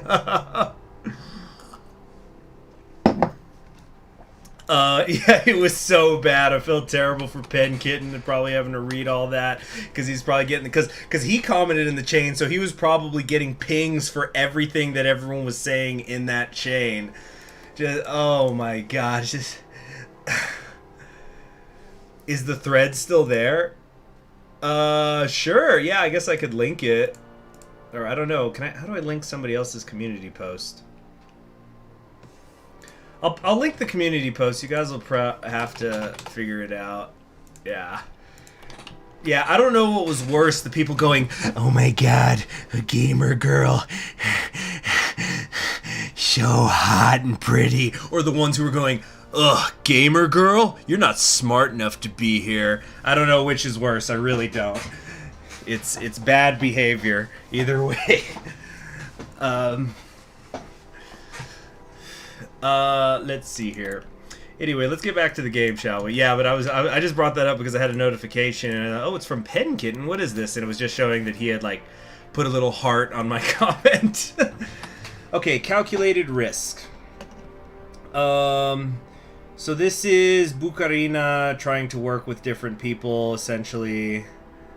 Whatever. Doesn't matter.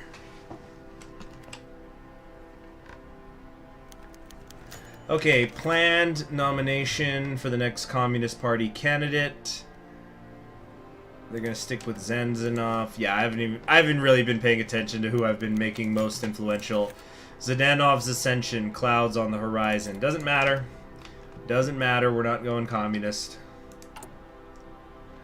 Wait, that'll be awkward if I accidentally go communist now. I'm going, ah, crap. Who's in charge?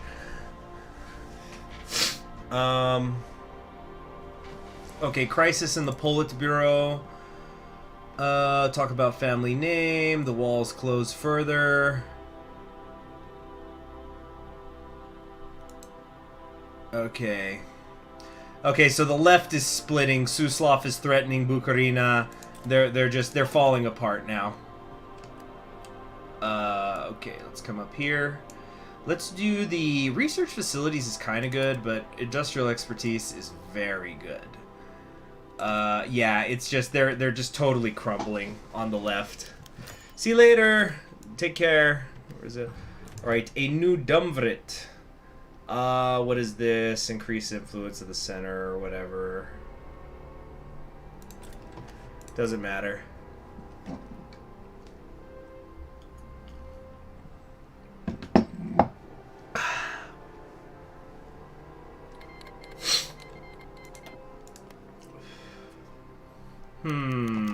Preparing the knife. Most intriguing information. I've come to a decision.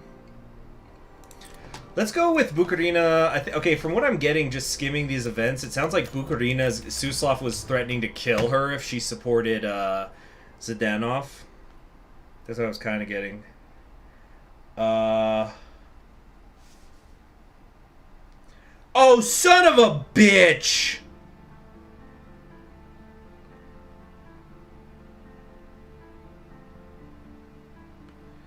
God damn it! No, just something to take. Okay, you gotta address issues. Yeah. Good night, Seroff. Take care. Sorry, I got a message that my phone's being. What is this? And fuck, just something got pushed to 2020 that was supposed to happen, or 2022 that was supposed to happen last year. Fuck's sake. All right. An ideological abomination. The letter had arrived in the early hours of the morning, a time which Suslov would have much preferred to spend asleep with his life. Seroff had gone mad. It was the only explanation. So, Seroff stuff right as the Seroff in the chat leaves. He read the Manifesto of Ordo Socialism, flirted with revisionism. This new monstrosity was practically wed to reaction. He read with horror as first Seroff detailed the valuable lessons to be learned from the thus far superior ideology of the German, and how the Communist Party would do well to adapt the tactics of victory, which as far as Severov seemed concerned referred mostly to the extermination of, quote, hereditary reactionaries, unquote, state-sponsored corporations, and a promotion of German racial theory. No, I thought I cursed because of Ordo Socialism. Suslov nearly slammed the paper onto his desk. Hold on, let's get some paper slamming sound effects. Hand quivering, not with horror, but now with rage, as visions of German tanks and camps flashed through his mind. A snarl snaked across his lips as he pushed himself to his feet. Seroff had gone too far. This was not the questions of an uneducated socialist, but the deranged lunacy of a fascist. Suslov barely noticed his surroundings as he stormed through his office and punched a number into the telephone. A cancer had infected his party, he now knew, and he would see it excised at any cost. The dragon reveals itself. Let's see here. No, the thing that I'm cursing about was because, fucking... Basically, there was a concert that me and my friends, we all got tickets to that was going to happen in El Paso. And then, you know, the Backstreet Boys reunion tour happened, and so it got pushed. At first, it got pushed by 3 months. Then, you know, the United States started fucking up. And so then the band went, okay, we're going to push this until next year, until 2021. And went, okay, fine. And apparently, they just pushed it again to March 2022. This is bullshit. Ugh. And it's like, oh yeah, you know, you got time to get a refund, but what the fuck?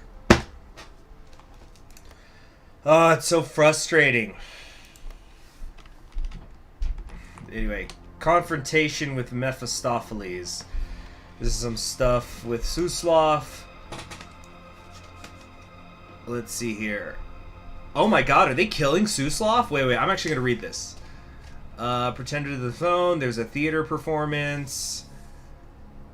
To what do I owe the honor, Svetlana Nikolaevna? Suslov intoned, his voice barely audible over the opera's musical clamor. Bucharina did not respond, letting the tramp of further footsteps on the stairs and a stern look do the talking for her. 6 hard-faced paramilitaries filed in behind her as the orchestra below unknowingly sounded a requiem for Comey's puppet master, and as his bodyguards shot him a look of sad resignation and holstered their weapons, Suslov knew that this time he'd been outmaneuvered. "Comrade General Secretary," Bucharina began curtly, "I think it's time we have a talk." Suslov thought for a moment, running through possible scenarios, and forced a chuckle, regaining a bit of his confidence. He gestured to the militiaman. I'll be honest, Svetlana. I expected better of you. Let's see. Svetlana looked right back at him. There was no mercy in those eyes. As did I. Now I think we should step out for a moment. And for what reason would I do that? Because, hissed a voice from the stairwell. Andrei Zdenov stepped into a box, flanked by Clemmo,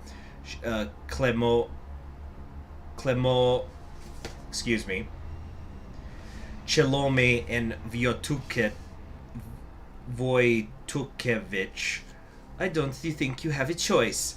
My, you people are quite efficient, remarked Suslov, verbally backtracking as he tried to buy time, but age had taken his toll. He had nowhere to run, no backup plan. Trying to draw the pistol he barely knew how to use, but the advance... What do you mean he barely knew how to use? Doesn't he shoot assassins all the time? Anyway, but the advancing militiamen were faster, tackling him to the ground and sending his gun clattering across the floor. Svetlana let a small smile cross her face. There was something deeply cathartic about seeing the spider become tangled in his own web. You should have listened, Comrade Suslov. So... yeah, I think Suslov's not going to win, guys. Shouldn't that be something where he gets set to like 0? Social fascists will not be spared. Physical examination back of the arm. So basically there's violence going on in Komi right now. So it's happened in an opera house and no one cares. Well, it's because the opera was too loud. People didn't hear it. Okay. But I'm pretty sure I'm going to do the Bucharina path at some point. Mostly because I screwed up and we had that error at the end of the Stalina one, so I'll make up for it by doing another one of the daughters. You know, doing her, you know what I'm saying? I'm so sorry. And now I go to Gulag. But yeah, you never give your puppets no way out. It's like Robespierre before they went after him when he just went in front of the assembly and he's like, I have my enemies list here, but I won't say who's on it.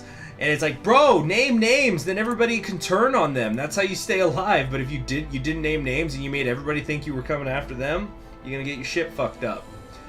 Or like to use maybe an example you guys would know, like remember Death of Stalin? When freaking toward the end, when Berea, he just has a fit and he pulls out his folder and he's going, I have papers on all of you and I can have any of you killed, you know. And then that's when they all kind of went, okay, so we're gonna kill Berea now, right? I wasn't insulting the chairwoman, I was saying I was gonna do her. Oh no, that came out wrong again. That would be a funny little silly comedy skit thing, like, you know, you're like somebody goes into jail and is executed under a dictatorship because there's just like a series of phrases, like they just keep using phrasing by accident. Let's see here.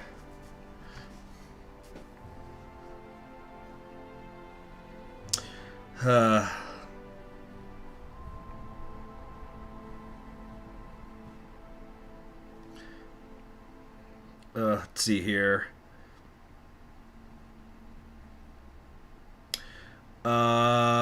Okay, so the plot triumphant.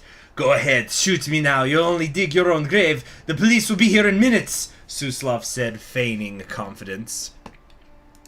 Don't bother making a scene, Maisha, Zardanov said with relish. The musicians have been told that if they stop playing for any reason, they'll be shot by a sniper in the rafters. You bastards hired a sniper? Suslov grunted as his hands were pulled behind his back by one of the paramilitaries. No, it's yours, replied Bucharina. They can't tell the difference. You're a fool, Bucharina. Putting a bullet in my skull only means Zardanov will put one in yours, Suslov said, a snail creeping its way into his voice. That's none of your concern, Comrade General Secretary. Bucharina shot back. She looked to her paramilitaries and signaled to them to make their exit.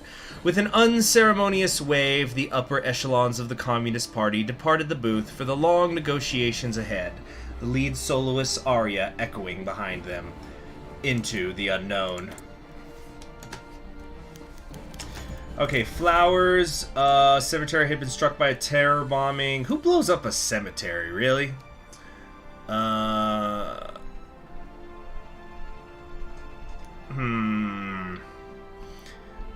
Greatest thing to happen. Suslov had no entourage of bodyguards. Suslov wiped his eyes, played... Okay, so this event was clearly supposed to happen earlier. It's, Suslov's wife died. On St. Crispin's Day. We going left now? Oh, no. I was just enjoying reading the thing. Okay, Stalina's speech. So they're just the centers, whatever. Okay, removing the cancer. Seroff has been kicked out of the party.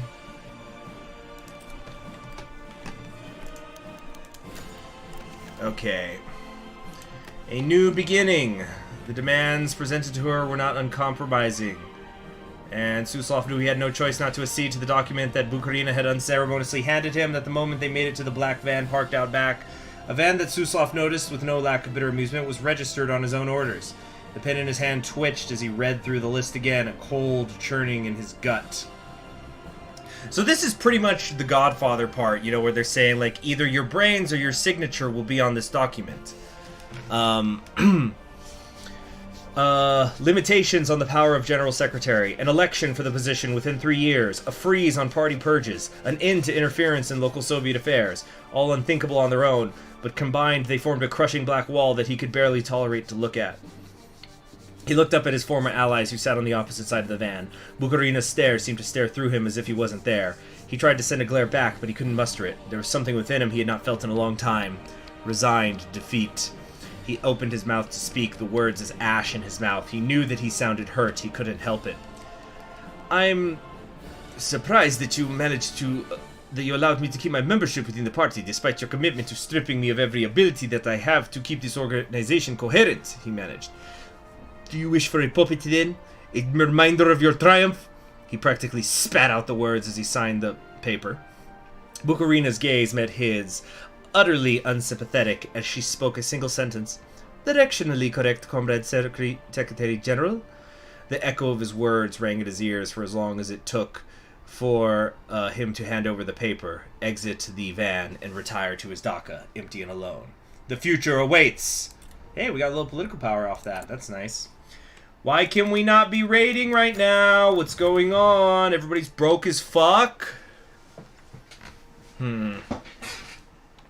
Input from the assembly. Okay, basically people are making arguments for who in the center should run. Doesn't matter.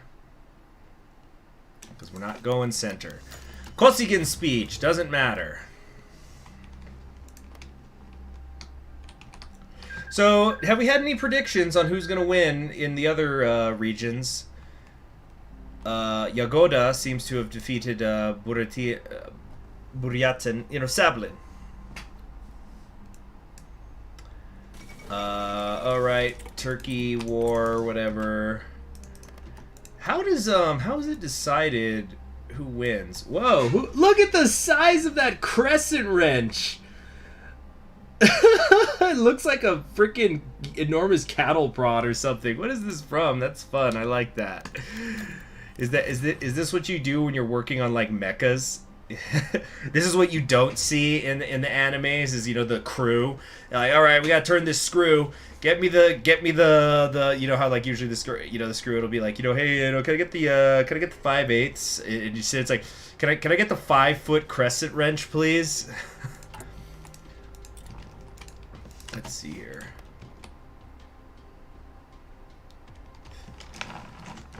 Let's see here. Nothing matters, the madness will rise. A comically large wrench. Yeah, it is. The nomination. Who's gonna win it? Whatever. Doesn't matter. Who is winning? I haven't been even paying attention. It's Kosygin. Yeah, marginal influence for a marginal party. Kosygin, Russia, one of the best endings for Russia. Well, we ain't seeing it today, I think. At the center of it all, endless papers. The RNP had lost 2 seats to the PSD over the past month. Voters didn't respond well to overt racism. It was simple as that. They would go on stage, they'd start ranting about Jews and small nations, and Volkov would have to just sit there and watch the ship sink before his eyes.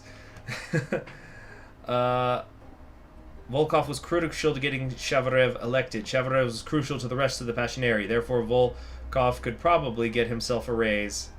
Okay, so the campaign manager is basically frustrated, and he's saying, you know what? If you're going to have me do this, I want more money. Let's see. Kosygin is announcing he's going to do a runoff vote. Back to Amur. The river that leads out close to the top of Outer Manchuria. Amur gets all that once they reunite after asking Japan. You mean like right here? This area? It is culturally Russian.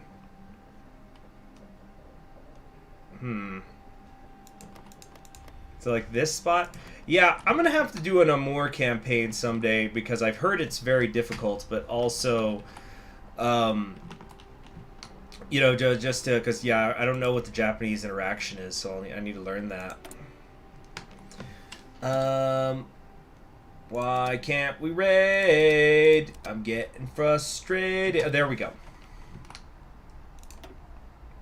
We're going to keep going after the north, because I think the West Russian Revolutionary Front is the most dangerous thing we got to fight here. Okay. Oh, wow, we've been streaming for 2 hours. I didn't even realize it. That's good. We're having fun. You know, we'll try to at least get to where you guys see which path I'm going, so that way I can have a new thumbnail next time.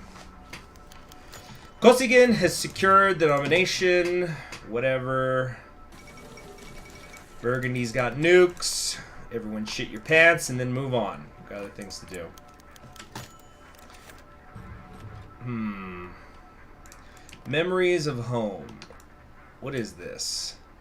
The old man looked into nothing as he sat on the porch of his home, staring meaninglessly into space as he thought. It was a single thought.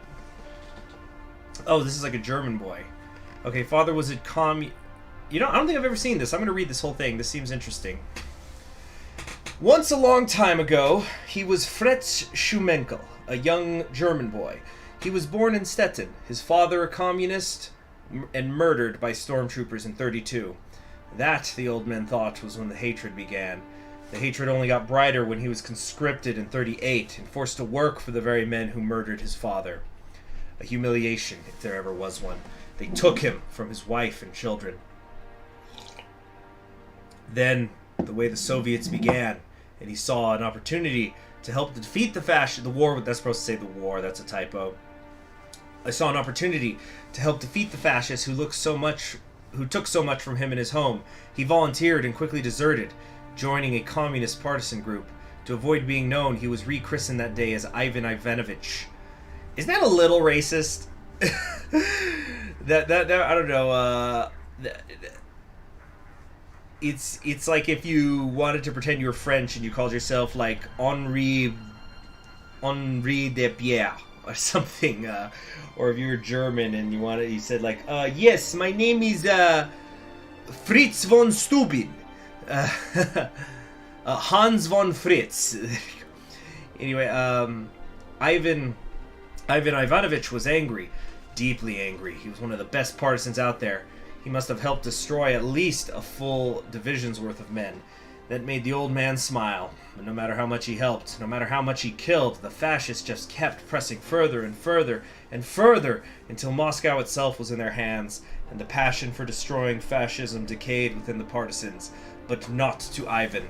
He spent at least a decade making the fascist pigs pay for destroying his home and raping his adoptive one, blowing up trains, assassinating important generals and leaders, but no matter what he did, they just kept coming. Now the hatred was missed by something deeper, loneliness. He wondered what happened to his family. Was his wife killed? His children? Or were they brainwashed just like the rest on his block?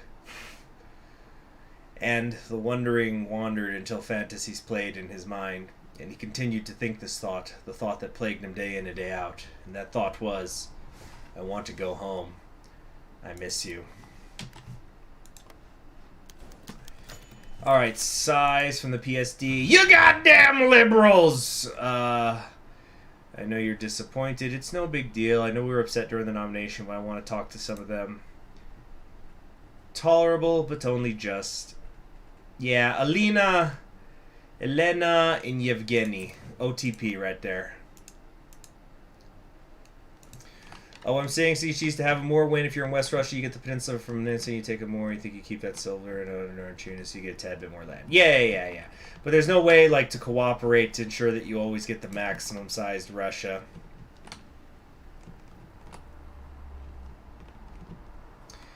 What's Vladivostok a core of right now? There's no foreign claims whatsoever. He had gone and truly done it now. It was supposed to be a simple debate between Shevarovich, and Shevarovich is the fascist, and Deputy Morozov, the only native Komi in the assembly. He had told Shevarovich to focus on the failures of the coalition and the economy. But Morozov had brought up Shevarov's small nation concept. Shevarovich then decided to explain the concept, and it wasn't exactly flattering for the RNP. See you later, Socialist. Volkov had thought that Morozov was just a token representative, but it appeared that the Comey politicians was more skilled than he had thought. This was not the apocalypse, however. Sure, data looked poor after the debate, but Volkov had a procedure for these types of situations. First, radio-free Skykvar. Ivanov and Ivanov were the best free advertising money couldn't buy, but if he slipped them a few donations, he could certainly get them to weave a new narrative. Voznesnevsky never failed to deliver a new scandal, and Ivan Ivanov could give Shevrev a flattering, friendly interview, where Shevrev could moderate his message for the public. Secondly, send out some press statements to the newspapers and convince them that Shevrevich's words were taken out of context. Once all of that had been done, get the public's attention onto someone else. One of his militias had found a KPK weapons stash near a deputy's home. He could twist that into a proper scandal.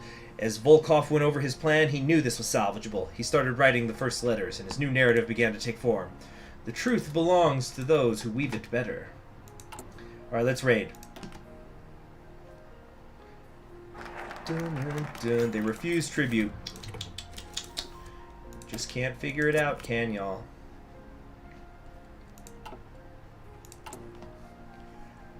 Dun, dun, dun, dun, dun, dun, dun, dun, dun, dun.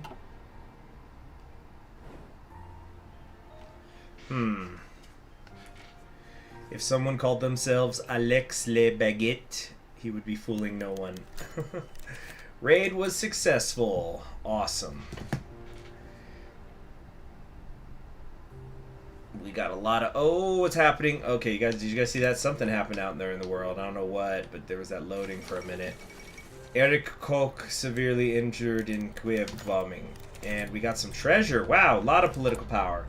I know we're going to have to spend a lot of it later.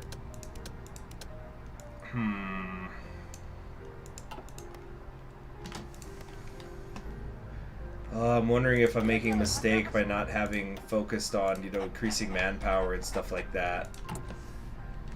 This division is still not friggin' ready. Come on.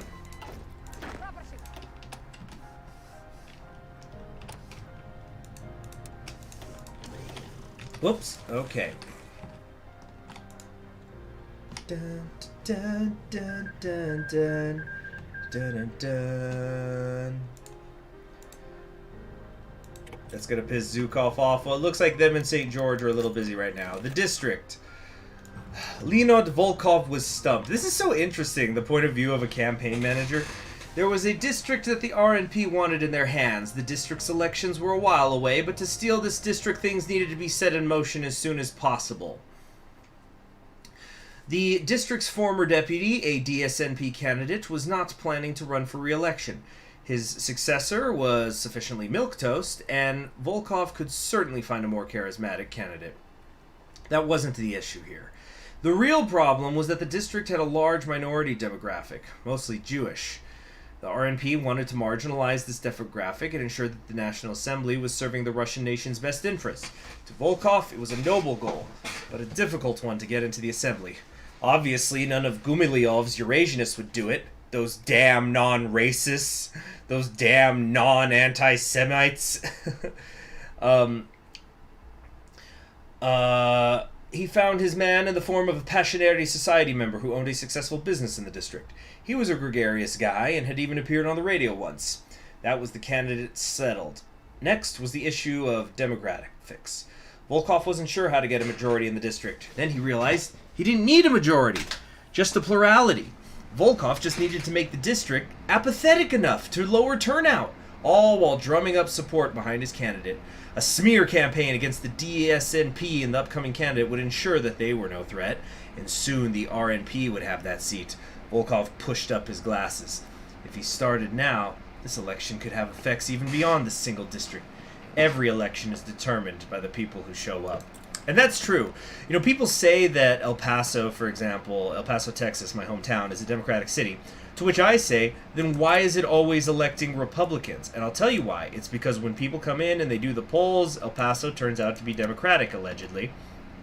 But who actually goes votes? Nobody! So the Republicans, you know, they win with like 5%, 8% turnout, 14% max, because that's all it takes. Now, I'm not saying I'm happy or sad about that. I'm just saying that's how it is. Let's see. Election day preparations. And isn't not voting a form of expressing your political will in a way? If you don't care, then I don't want to hear you bitch. Let's see. Election days. Preparations. The time has come to prepare, and I want to be perfectly clear, by the way, I'm not saying that there is suppression of vote in El Paso. There is absolutely not. In fact, I would say El Paso typically does a pretty good job about making it easy to vote. It's easy to register. It's easy to find, places to vote. If you early vote, which I almost always do, if you early vote, they don't even care where in the city you vote. So, like, you could go vote at a spot on your lunch break near your job or whatever. It's extremely easy to vote, and there's plenty of people who are registered. But people get registered and they just don't go. But I am not saying there is suppression. I'm absolutely not saying that. I'm saying there is apathy, and there is a difference. Okay, so anyway. Election day preparations. The time has come to prepare for our elections. A lot has to be done. We can make it easier for... Oh, speaking of suppression. We can make it easier for our voters by easing up on registration, making sure we have enough polling places. This would make sure everyone ends up with a chance to vote. However, this could come at the cost of giving the opposition and radicals too much power. It could be safer to invest in some voter suppression in the polarized neighborhoods. This means we wouldn't need to worry about some undesirable people starting to meddle with our democracy. We need to make a choice. Our democracy very well could hang in the balance. All right, so... Of course, I think voting is much cooler than not voting, if as far as expressing your political opinion, because what did we learn in Starship Troopers, people? That voting is violence! And if your political ideology depends on violence, then that's a pretty cool ideology. I think we would all agree, right? Right? Everybody? Everybody? Is this thing on? Yeah. No, that's not my joke. That's something I once saw in a video that was related to, violently uniting Ireland. I also remember there was what was the quote? The line was something like, if your ideology requires violence, then that's a pretty cool ideology. And there was another funny one somebody said. Fuck, what was it? Oh, here was a different one. It's like, first rule of gun safety is have fun. Anyway, so it's a democracy. We need people to vote. Or we could do... Yeah, we need people to vote. Come on. We're gonna vote. Yeah, a hive mind, Kipsu, with the Starship Troopers things. I love the smile in the Starship Troopers movie when one of the students go... the guy's doing the violence line from the book... And then one of the students goes, "My mother said that violence never solves anything." And then the teacher goes, "Really?" And he has this great big smile. He's like, "Oh, I didn't think of that." It was very cute. It was funny. One part of winning... Yeah. Knowing is half the battle. The other half of the battle is incredible violence. Okay, let's do the protect the people, because that's going to increase the center's strength, so we might as well get that out of the way. Northern Ireland is being rather violent at the moment. Yeah, I was actually reading about that in the middle of the night. I was having trouble sleeping, and I got up and was reading some news, and I was reading about that. Hold on. Seroff defects.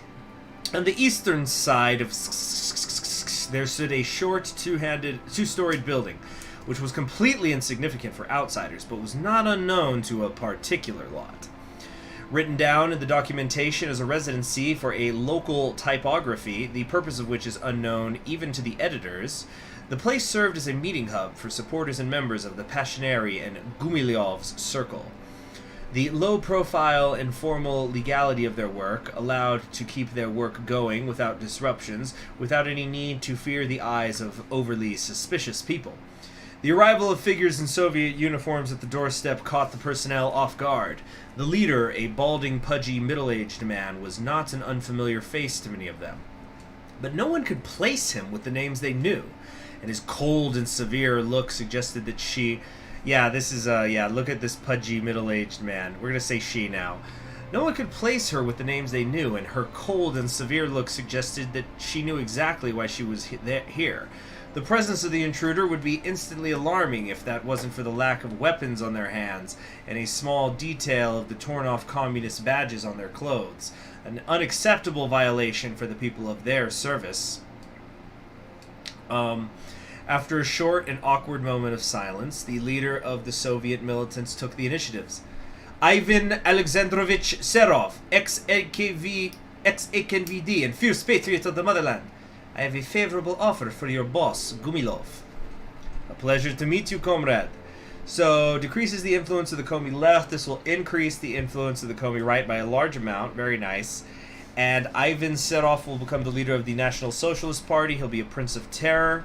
And National Socialism will now be known as Ordo Socialist. So there you have it. Now, if we look over here to the House of Cards, now there are 3 paths. There's Gumilov, Taboritsky, and Ivan Seroff. And there's the Sultan of Sonia. I'm really liking this event. I really enjoy this art here. Yeah, this is cool. A lot going on in it. Yeah, you got these things coming from the this plant here, the Tiger of the East.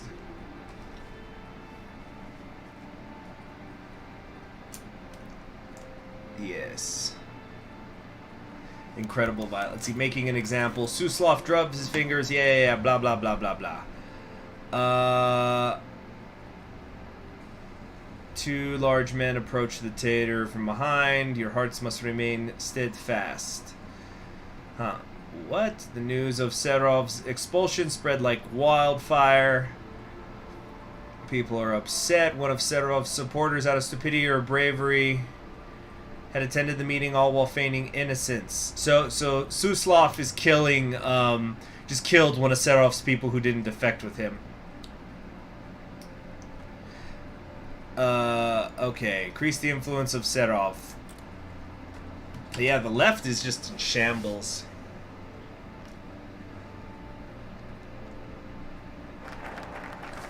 Italy just beat up Turkey for Bulgaria. Bulgaria sides with Germany anyway. No. That's Bulgarians for you. If anybody saw my Moe Right campaign as Bulgaria, you know that Bulgaria gets weird and creates a colony down here. What the? It's what's her name? The sheep. Watamane. Watami? It's another Hololive girl. And she's got the Kamina glasses. She's oh, is it because she has horns? Her horns will drill through the heavens or something. What? That's funny. I don't know much about this sheep one other than I saw a clip where apparently she approached Hololive and she said that she wanted it's pronounced like watermelon. Okay, so watame, but like she wanted one of those it's cause she's a sheep, that's why she's in Wales. It just clicked in my head because the Welsh fuck sheep. That's what they say. Oh no, somebody save her. Or maybe no, these are the sheep rising up. They're taking control of the country. You know, so it's a sheep in charge of whales. There's all sorts of animals over there. Sheep, whales, you know, like the whales in the sea. Anyway, so I just remember seeing this clip where I guess she was asking the Hololive people, she wanted merchandise of you know, those like mouse pads where like the wrist rest is like the boobs on somebody. So I guess she asked Hololive, can we make one of those that's of me? And they told her no. And they said, sorry, that doesn't fit your image. And I guess she was like, okay, I guess I don't have sex appeal. And then what else? But I also like heard a thing that apparently she has like an armpit fetish. That's why she doesn't have, you know, anything covering her armpits in her uniform. I don't know. We're getting totally off track here. I don't really know Hololive Japan that much because I don't speak Japanese. Let's see here. Now, what were we doing? Calculate the bombing intervals. Oh, yeah, right. Trying to calculate when the bombs come so people can vote. If Botan is in England, this will be perfect. Botan. Which one's Botan? Yeah, she likes armpits, sort, am watame to member. Oh, cool. Well, happy to have you. Yeah, she has an armpit fetish. I'm not judging people who have armpit fetishes. Let me be perfectly clear here, but I just had heard that was the reasoning why she has her shoulders bare and like just has the weird arm sleeve things. Botan. Which one is Botan? Hololive Botan.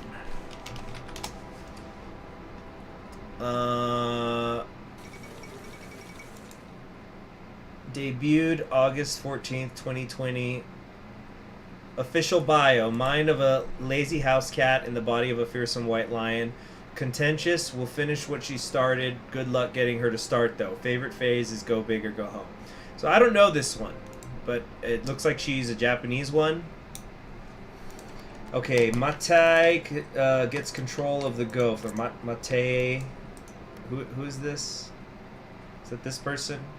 Italian victory in the Turco War. You know, this doesn't even concern us. So whatever.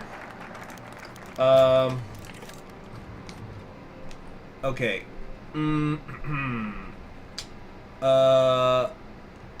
But the armpit fetish thing.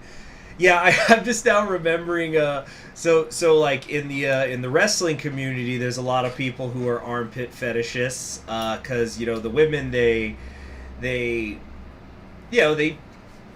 I would imagine, they have to wear a top because, society says they can't have their tits out when they wrestle. Fucking society. But anyway, but like they'll wear a top, but of course you don't want to be wearing very many clothes because, it'll constrict you, especially on your shoulders, which is an important joint. So most women wrestlers, they don't have like, a shoulder thing or sleeves or whatever. So there's a lot of armpit fetishist fans in the wrestling community. And I just remember I was once on a portion of the internet that was discussing wrestling, and then somebody posted a screenshot of one of the women wrestlers going, just made $100, just made $100 for DMing a guy a picture of my armpit. Men are fucking stupid. And so the person had taken the screenshot of the tweet and said, okay, which one of you fuckers was this? Yes, please remember to vote between 9 and 9:30 and 11:15 to 11:40 to avoid getting blown the fuck up by a Stuka. Great title, by the way. Thank you very much, Buxin. I'm glad people have enjoyed it. Alright, so there's a brawl. Something about the unions. The cops were in the party. It's a fight over revisionism. Let's see. Oh, this sounds fun. We don't win every day. I plan on abusing my liver at least a few times before the fascists have me against the wall. Another man, clearly drunk, shouted, "The Passionaries aren't too bad. Comrade Seroff's light. It's the liberals who need to be shot." Mention of Seroff was de facto forbidden. What the fuck did you just say, you reactionary prick? Slurred Nikolaevich. Comrade Suslov will kick your ass for that. And so will I.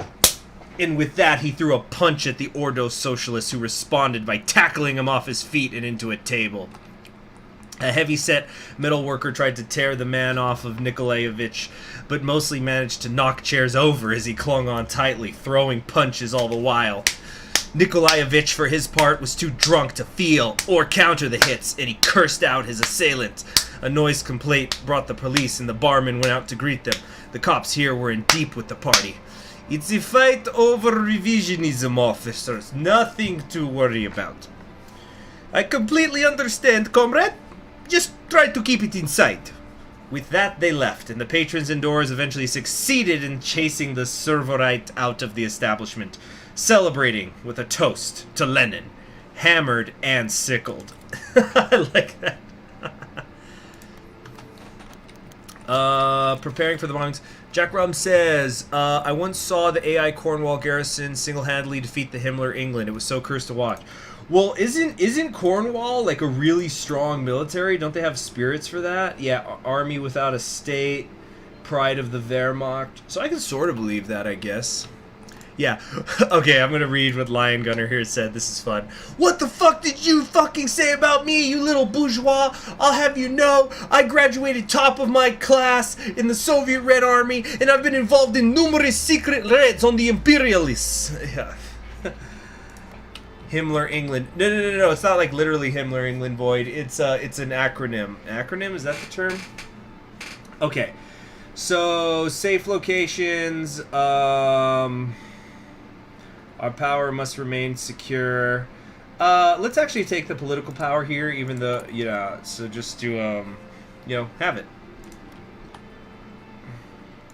Wish we had sources for all the portraits. Well, if you go into my Russian unification video that I uploaded, you go to the pinned comment. It has the name of the different characters from the portraits for every Russian unifier.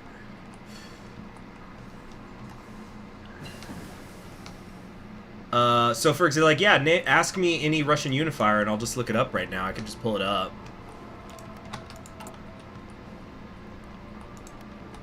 So, like, for example, Kosygin, although I don't think we're going to see Kosygin. Hold on a second here. What do we got here?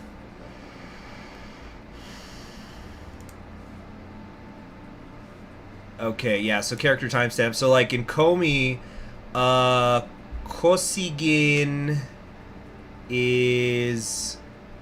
Or not Kosygin. I think Kosygin becomes Katyushev. So Katyushev is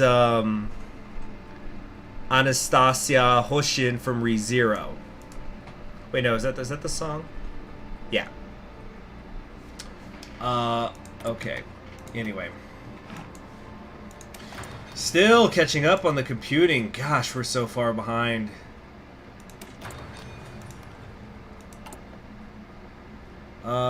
Oh, cool. We got the loot. Let's do, more industrial equipment. Very nice. I'm gonna do these. Yeah. Let's purchase some more infantry equipment. Okay. Why couldn't Hitler hold France when he literally has a general called Franz Holder? That's some good punnery right there. I tip my cap to you. Yeah, Comey ReZero season 2 I want to catch, but I decided what I think I need to catch up with first is I want to watch Quintessential Quintuplets. I've read the manga, but I wanted to watch the show. And I watched the first episode of the second season yesterday. The animation style is certainly different. There's so much more detail in like the faces, like in their hair and eyes. But I'm sure you guys have heard, because like even people who didn't watch Quintessential Quintuplets were starting to make a joke that like the new animation style made their legs significantly thinner. So, people are just in mourning, they've rended their clothing, they've rubbed the ashes on their forehead, put on the potato sack cloth, and are mourning the loss of the quintuplet thighs. The loss. I don't know. How's Equestria at War? Zebraca coming soon? I'm guessing you're trying to say, is Zebraca coming soon? Lion Gunner says at some point you need to do Comey. Comey, comrade? Is that what you're saying? No, I'm going to do that. I'm going to probably do Bucharina. That's what I said, I think, at the end of my Stalina one. I'll probably do Bucharina campaign. No, not super high on my priority list, though, right now. Yeah, it's not like I'm going to finish this one and then do Comey again. I know I did both Russian fronts back-to-back, but just kind of generally speaking. Taking note. There we go. Madagascar is blowing up. Communists should not expect privacy. Share the shower camera, comrade. Let's see, one last progress. Tomorrow's the big day. So this is Elena and Yegveni. Stick together. We came this far to protect their democracy. I don't want to jeer at your side of the aisle again. Shake on it for life. In vino veritas. Very true. You get some bad lag with TNO. It does sometimes happen. It comes and goes. See, she's asking how's life. It's good. I haven't worked much this week, but it's fine. That's what super chats are for. I'm kidding. But it's okay. I'm actually enjoying it. As I've mentioned to many of you before, back in 2020, I basically went like 10 months in a row where I literally only had 2 days off. And one was because I was hurt. And the other day off I had because my apartment flooded. So it's not like those were relaxing days either. So I was literally working 7 days a week for most of 2020. So when I get days off now, I got no problem with it. Of course, it also helps that I got a job that I'm fortunate enough to have a job that pays well enough that I don't have to work every day and I can still be financially secure. Plus I have savings and stuff, you know, so things are going well. I'm enjoying my time off. Okay, I thought we were initiating the raid. What's going on? Oh, they paid it up. You paid up! Hashtag not my Nona. I can't believe she's done that. Oh, secure control. Always be doing that. But I need to do my taxes. I usually do my taxes like in early March every year, but I haven't gotten around to it.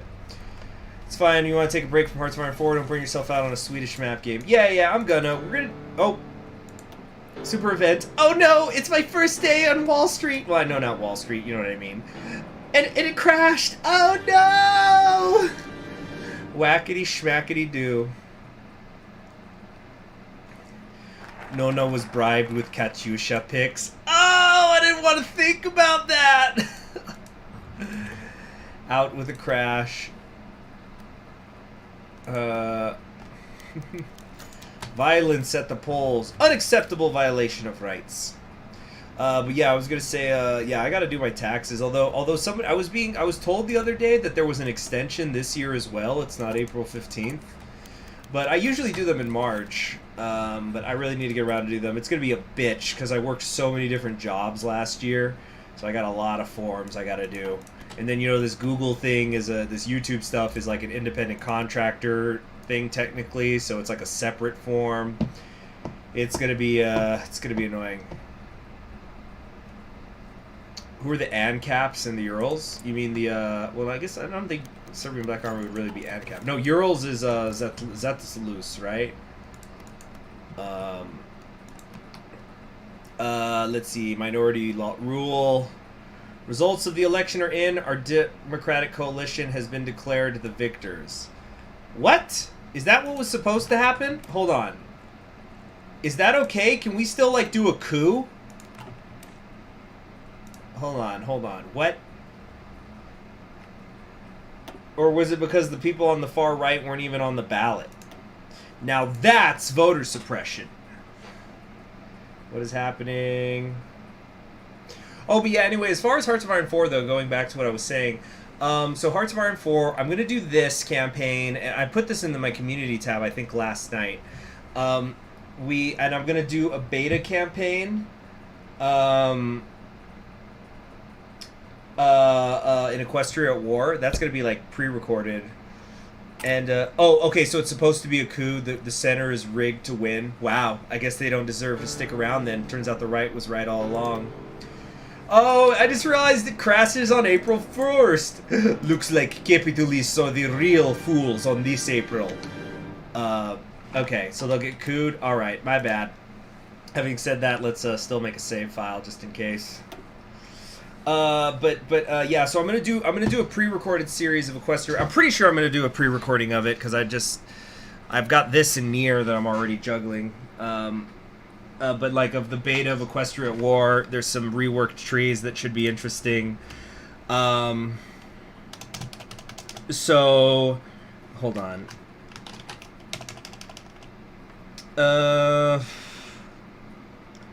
Let's see here.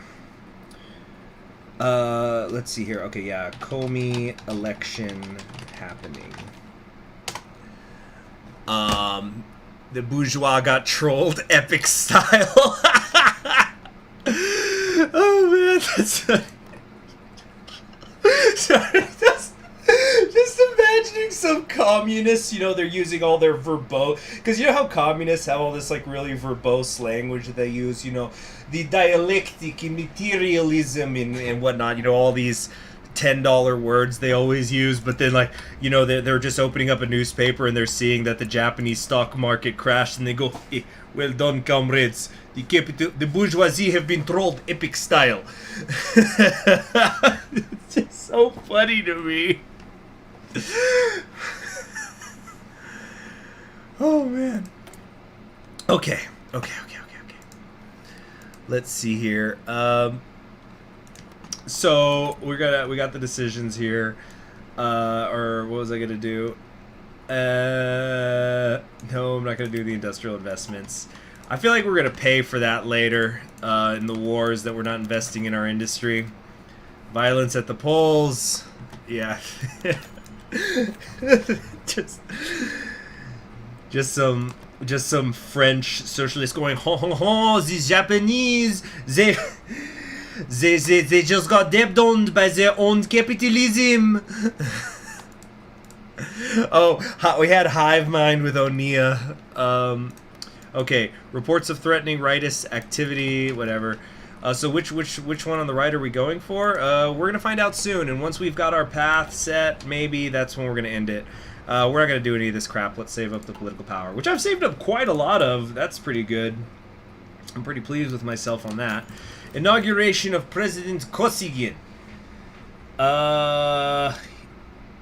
Comey has seen progress in blah blah blah. Critics asked how his reforms would bring equality to the common man, and if his speech was too optimistic. The people have spoken. Lies! Oh man, hold on. Okay, we got anti-tank equipment there, don't care. Yeah, this is an absolute usurpation of the will of the people. Look at our factional strong. Minority will rule. The Democratic coalition has won, but there's not enough seats to form a majority. The rightists have become a huge power after the elections. They almost eclipsed the entire government. We've been forced into minority rule, cooperating with the right elements. We'll have to appease the far right to get anything done. The far right has gained considerable power. They kind of repeat themselves a few times here. Didn't need to do that, I think. All right. Yeah, because we don't have to do the tree on the right, yeah? Oh, I forgot that Kosygin! This is one of the queen candidates from ReZero. Speaking of ReZero, yeah. Right. No, I was saying that earlier.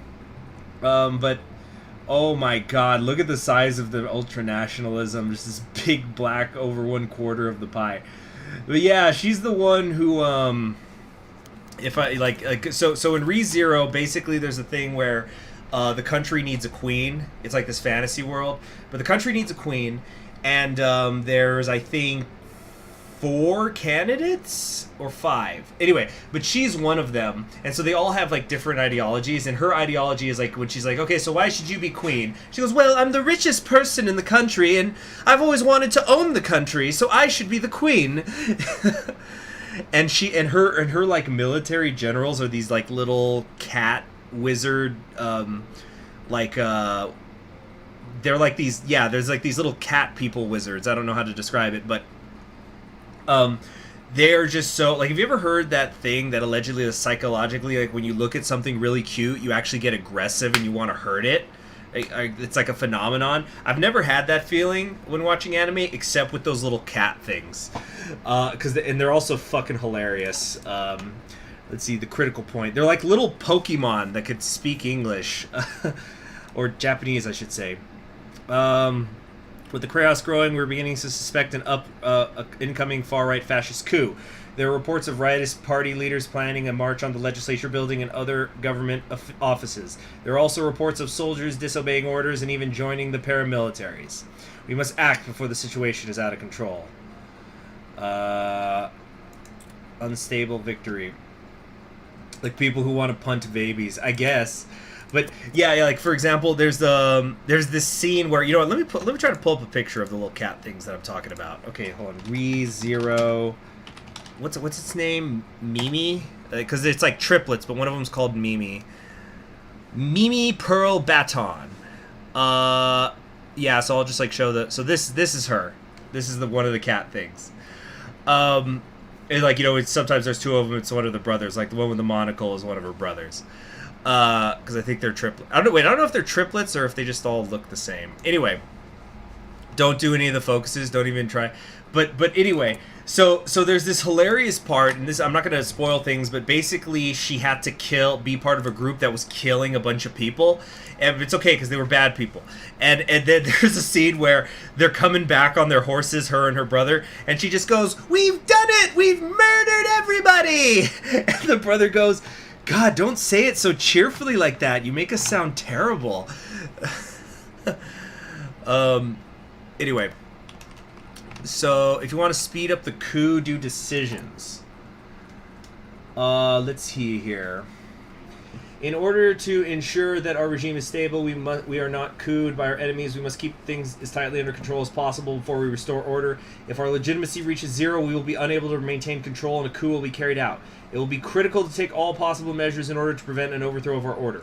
Our current legitimacy is 46. It's reduced by 1 every day. The most likely threat comes from the right wing. The left wing is currently irrelevant. The center is currently in power. The right wing is currently extremely threatening.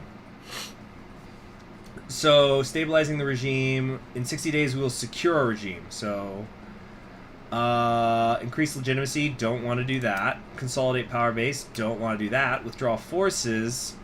We do want to do that. It's going to cost us 35, but we'll get 25 back, and it'll increase our decay rate. That's fantastic. Oh, so they're going to go down anyway, but let's speed it up. Speed! Kobe's about to go into revolving door mode.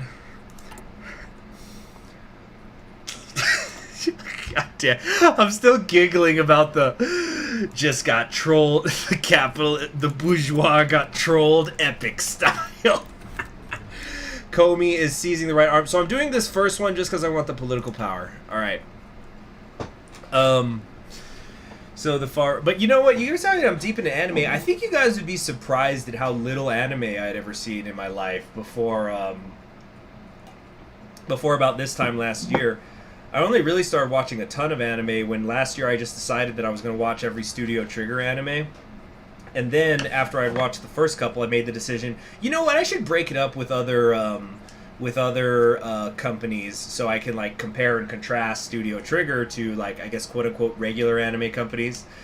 And so freaking that's that. So yeah, I probably watched more anime in the last year than I did in like almost the whole rest of my life.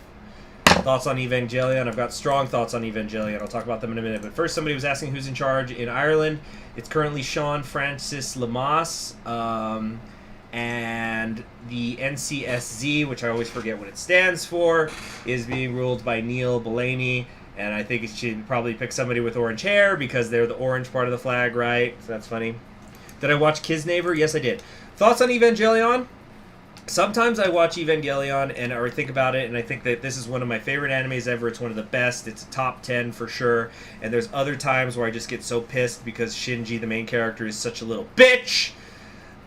So I go back and forth on it where I'm like top 10 anime ever. And then, you know, as an art piece. And then I've been watching the rebuilds. I thought 2 was an extremely good movie. 3 was a very frustrating movie. So I guess however the finale turns out is going to determine how I feel about the rebuilds. Anyway, oh, we can withdraw again.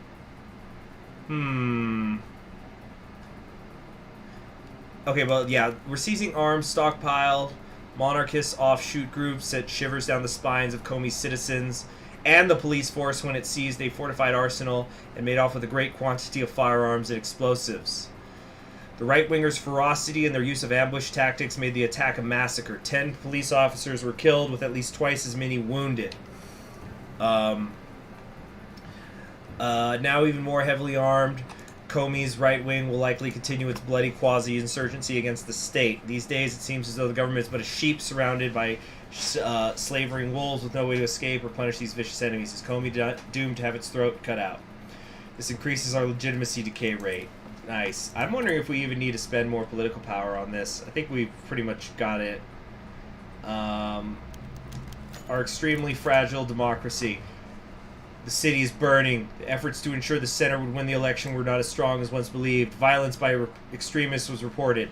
The first 2 hours ago, the first Molotov was thrown. Now the city streets have become an all-out war zone. Different factions determined to wrestle control from the facilities. How was the center not united? This extremist gained too much weight. The only way to wake up is to work together now. I know we could do it. Oh, I feel bad. I'm afraid they're gonna die. The faster the coup happens, the more time you have to build the nation. You're absolutely correct. Time for speed. Withdraw the forces! And again! Okay, cool. So it's going down by 2 a day in 20 days. That's plenty fast. Let's get going. Neod Black says, listening to this while doing chemistry lab. Holy crap, we're coming in on 3 hours. How much do you want to punch your stability down? That's true, but we already boosted it up a bit. But we probably should stop. Am I working on agriculture at all? Did I do that earlier? No, I haven't been doing anything to the agriculture. Let's fund that. My bad. Mistake on my part. You know, we're securing control. Who leads the forces in Ireland? I don't know if Ireland has a focus tree. It looks like they do. I don't know who this character is, if that's what you're asking. But yeah, it looks like they got a focus tree of some kind. Yeah, I think there is something that goes on in Ireland, because I've seen different things where there's revolts and whatnot. But yeah, 20 days until the blow up. I think that's plenty fast. Let's get going. Oh, can we prepare a raid now? No, we can't. They were just teasing me.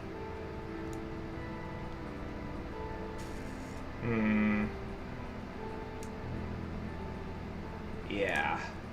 The coup's a-coming. We're going to leave all that be. You know, we're getting a whole extra political power point a day. Public discontent is rising. Decreases legitimacy by 5. Change noticeably for the worse. Comey government needs to survive. Needs to reaffirm to the populace that it's able to protect them. I don't think that's going to happen.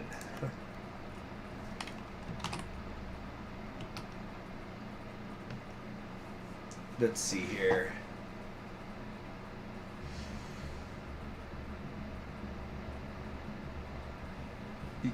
They do when they're being terror bombed. Yeah.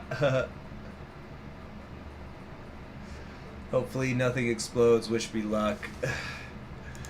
Yeah, good luck. Don't blow up, please. And remember, waft vapors. Chemical vapors, you waft them to you. Waft. Don't just stick your nose right in the shit. Okay. So, the Passionary overthrow the government. It's official now. It is official. Ha ha ha. Let's see here. So, the... Wait, what was that? IED paradise. We've been spending most our lives living in an IED paradise. There's no time for proper bombs when you're living in an IED paradise. Sorry. Let's see. Okay, so the rising shocked the current government, beginning with attacks on police officers and loyal civilians. In the capital, reports of violence streamed to the city hall all too quickly, as gunshots and screams became louder, drawing close. Loyalists met the paramilitaries in the streets and alleys, but they were ambushed, trapped by a hall of fire from the windows above and from the cellars below. As they battled, so were civilians caught in the crossfire. Confusion increased as units were lost in the depths of the city. Others were directed to the wrong places by their superiors. The battles became too tense and men began to desert. But the Passionary pursued them, even to the river, where men attempted to surrender but instead paid for their loyalty with their lives. Bodies floated down the water as pleas rang throughout. Bridges were taken. Important roads were blocked, secured by patrols. The ways leading out of the city were sealed, as were those getting in. Attempts were made to break out for reinforcements or for escape, but they were crushed. Soon enough, it was all over. They swarmed the hall, intimidating the legislature as they were opening today's session with guns and clubs. They arrested those they had on their lists, adding to them anyone who resisted or was thought to have resisted. Shots were common, and the bodies streamed out, as did those who lived to be sent away. With the old government dissolved, they made haste to see their constitution instituted. Then it was declared their triumph made law. Russian peace, that's what we call irony. Their law as a cheerful Gumilov was sworn in as the leader of this new government. With the legitimization of their overthrow, the Passionary were now in control of what was once the Republic. Our guide shall lead us through. The Passionary under Lev Gumilov takes control of the Republic.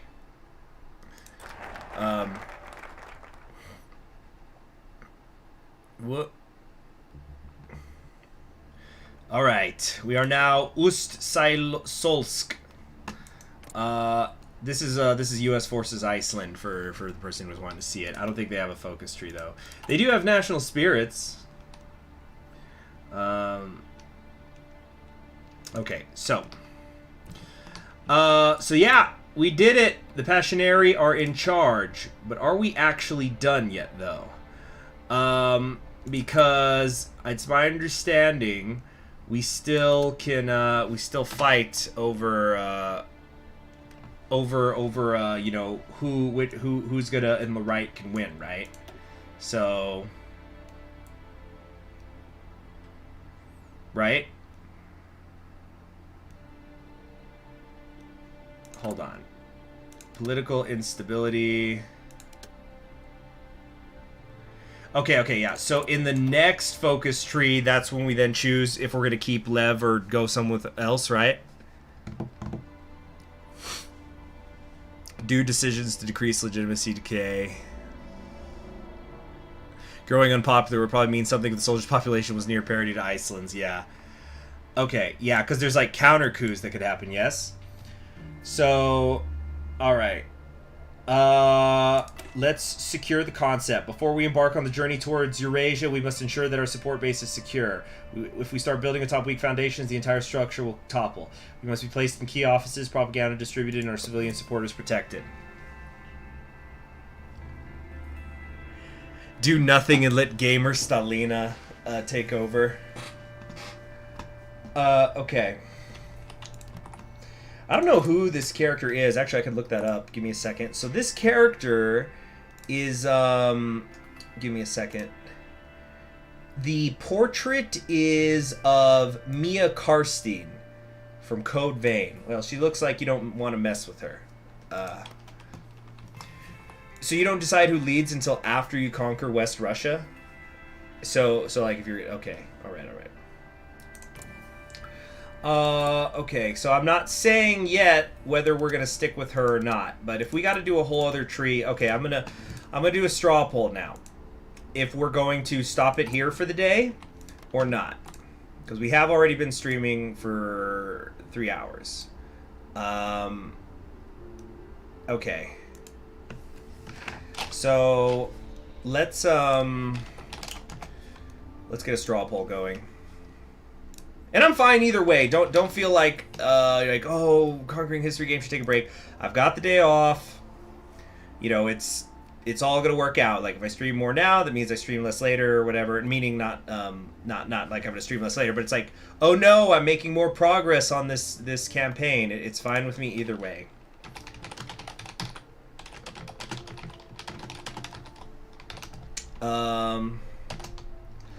Let's see here. Continue till, so the options will be continue till leader is definitively chosen, or whoops, oh, whoop, uh-oh. Okay, continue till leader is definitively chosen, or stop for the day. Let's create a poll. Now, if we do keep streaming, I really am going to stop once we've made our absolute choice, which might be Lev, might not be Lev. I don't know. Might be. Are we going Gummy or not? I don't know. Did I make a save file, by the way?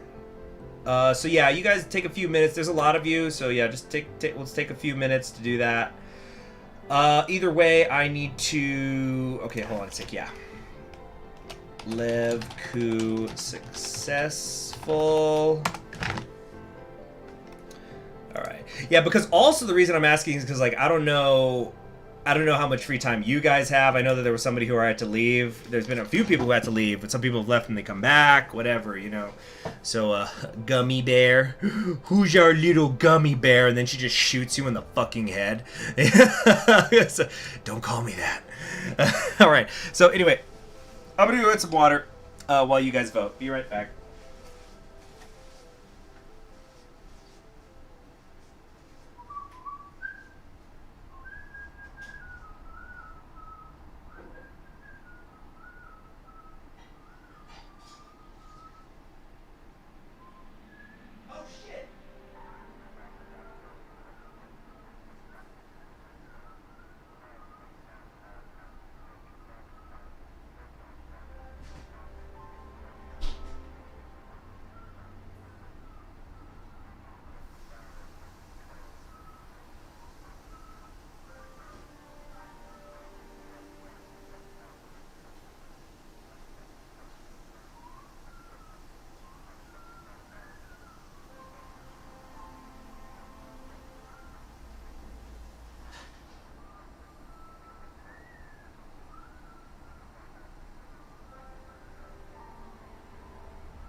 Alrighty then. The link is broken? Oh no. Are you sure? It looks like a lot of people have voted. Let me put it in again. Give me a second. Alright, it's in there. We're gonna take like another 2 minutes. And then let's get going. Are you shooting the detractors, son? Well, Traveler James, you came just in time. Yeah, we just couped the democratic government of Comey, and our current leader is Lev Gumilov, who is in favor of creating a giant Eurasia continent. So he's very anti-racist, actually. But we don't necessarily know if we're going to keep him or not. We might keep him, we might go with somebody else, but we're definitely on the far right wing. And you know what? Is it really a coup if we were the people's choice? We're all in agreement here that the center rigged it.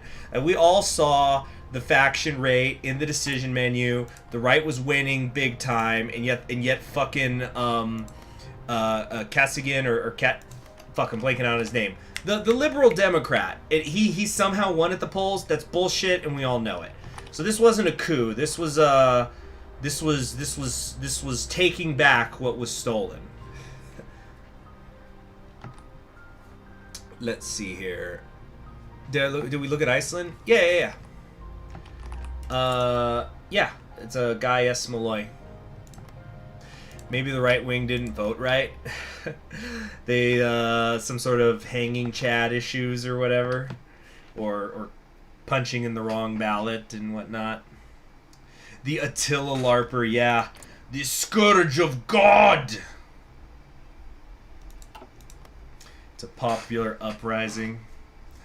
Yeah.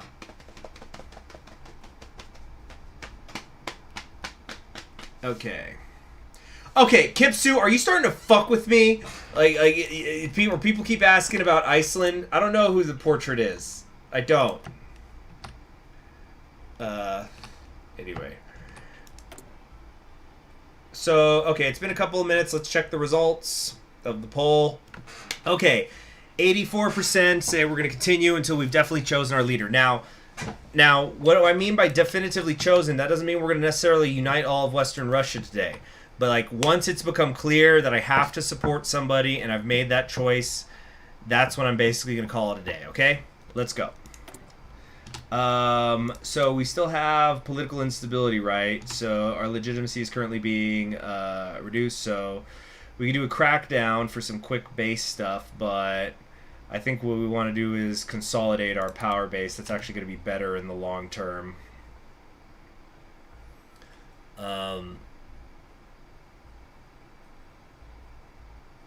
Yeah, I think he is compared to that Lev is compared to Attila. So let's just consolidate our power base. Do we need to do that like 3 times, or can we just kind of stay alive? 48. There we go. Secure the concept. It's only going down by a quarter a day. Once this is done, we're going to secure our regime. Okay, so I think we're already set. We've already done all we had to. We're fine. This other stuff just increases our... Oh, man, we didn't even have to do that other stuff.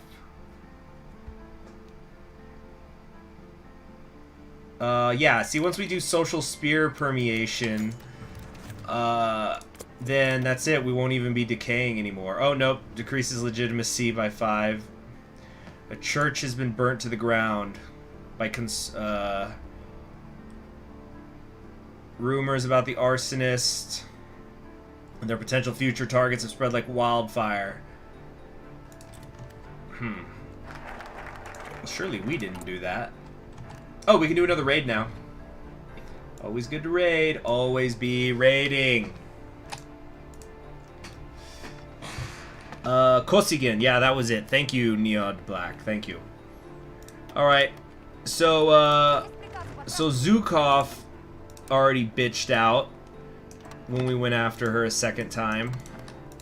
Will it happen again? Let's find out. With Tukachevsky. Are they both just scared of me now? Base stability is pretty good.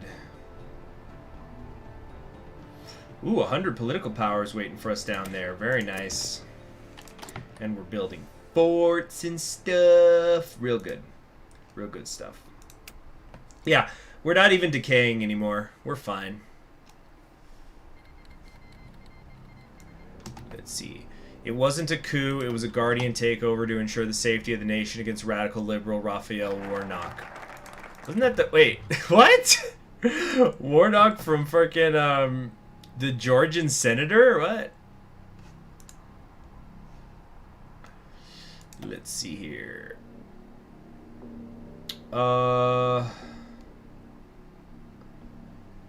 Advancing under arms, we'll get more base stability over here. Let's go there.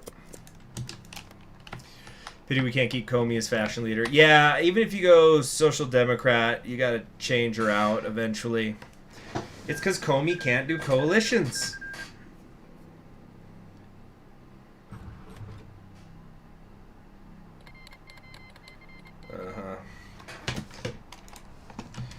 The Free State of Magadan declared war on the all-Russian government of Amur.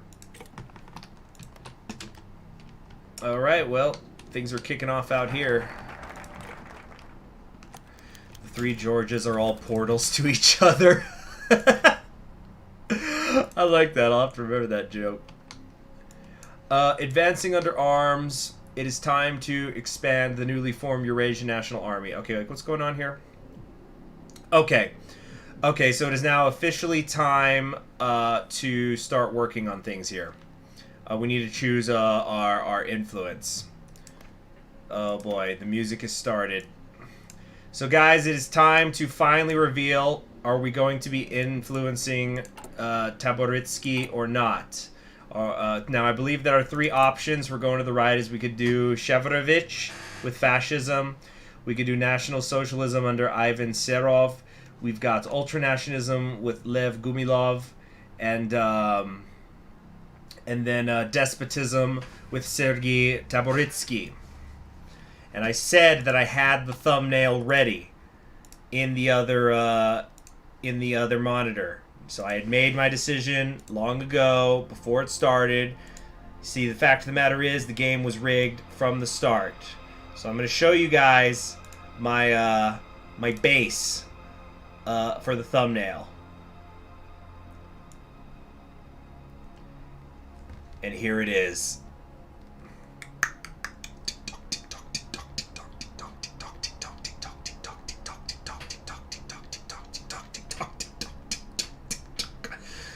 There you have it. We are going to verify our clocks. Oh god, something just went wrong in the other monitor. Oh no, we've already destabilized the regime. The PC can't handle it. Oh no. Seriously, what the fuck is happening? Hold on. Oh no. Okay, there we go. Okay, we're good now. We're good. But yeah. The clocks will be verified. Funny clock man. I'm seeing, let's see, yeah, I know there's going to be a couple of you that are upset because we're not doing Lev, and I remember before I ever heard about Taboritsky, I'd said I wanted to do a Lev one because I guess, like, this guy was a historian in real life, and stuff, so that, you know, gotta play a historian. And, you know, some people want to do Seroff, or a Seroff, but... And this is kind of a there's a lot of reasons that I'm doing it, but honestly, practically, everybody always wants me to do the funny clock man. It's been a thing for as long as I've been playing TNO, and at a certain point, I need to do it just to get it out of the way, if nothing else, so people will quit bothering me about it. But Taboritsky also, it's my understanding, has quite a lot of content. It's a rare... example of the Burgundian system, and I've already played Burgundy, so now we're going to do it in Russia, so let's see how that goes, if I'm just going to be exhausted by the end. I'm happy to see that there's not this mass exodus of viewers as soon as I've announced that, but yeah, we're going Taboritsky, we're going to do Holy Russian Empire, and that's the way it is. So anyway, we'll keep playing for a bit. What I was actually considering doing, because I did have a backup thumbnail, if you know, you guys ended up deciding it would be somebody else, I was going to use this thumbnail for the transition government in the next stream. But oh well, we'll save that for when I do a Gumilov campaign, which I probably will do, because, like, I have to. There's a historian playable character. Why would I not play them? So, deploy the Minutemen. That's a good pun. Yeah, so you know, Comey we will return to in the future. Comey's so good. But anyway, let's get started here. And plus, you know, this is different from other, I'm sure that I haven't looked it up, but I'm sure that there's other Taboritsky campaigns on YouTube, but this is probably the first one that's the Moe order. So let's get going. It's time to expand the army. Obvious choice. Let's see here. We could either do quality or quantity, basically. Gumilov, despite his dislike for the man, asked Sergei Taboritsky to lend his elite stormtroopers to the Eurasian National Army, who would form the core of his new military. The obvious problem with his plan was that the stormtroopers were above all else loyal to Taboritsky. They may swear allegiance to some long-dead czar, but Taboritsky was their de facto leader. If he relied on Taboritsky's stormtroopers too much, Taboritsky could use his influence over them in order to take power. Okay, the stormtroopers may be comparatively few in number and possibly politically dissident, but their fanaticism made them a terrifyingly effective force. So we could expand it to where we get the 4-year draft. We're currently on the 2-year draft. Where is it? Yeah. So, you know, that's another percentage, but no. The elite stormtroopers shall be the backbone of our forces. Really, I'd like to go for the more manpower, but Taboritsky is very low in his personal influence track. Like, where was it? So I feel like we have to take everything with him. So the elite stormtroopers shall be the backbone of our forces. Despotism grows more popular. Oh no, she's hot. Why does anime Tabby look so strangely alluring? With her one red eye. I'm sure both her eyes are red, right? Looking up the Moe order, basically every video result about the mod is one of yours. Nice. Takes me back to the days when I had the beta for Führerreich. I think I had 5 campaigns up before it was released. Alright, none may contest. So if we decrease the legitimacy reduction, does that mean it's going to go into like -0, meaning it's actually, or -0.5, where it'll actually increase our legitimacy constantly? Communist attack on the government. These damn leftists. That increases the decay. Oh, well, there you go. I guess we won't find out. Sideline Taboritsky. Hey, that's the History is in My Blood focus or achievement icon from Crusader Kings 2. That's an achievement run I have to do at some point. I already have the achievement, but, you know, I want to, you know, do something with it. Though I'm kind of already was doing that in my Ultramare campaign. There's no videos on the changed super events. Trimmel, what are you talking about? I've put up a video of the changed super events. Look, I'll even link it now. Yeah, the Russian unification, and there might be a follow-up video coming up soon, hopefully by the weekend. Uh-oh, I might have said too much. Let's move on. Let's get that raid going. Okay, we don't need this open. Whatever happened with Ultramare, I'm going to return to it. It's not like Crusader Kings 2 ever updates anymore to break the save file, but you know, that's like with my Windsor Restoration campaign and such, I needed to kind of shake the rust off, but I'll go back to it.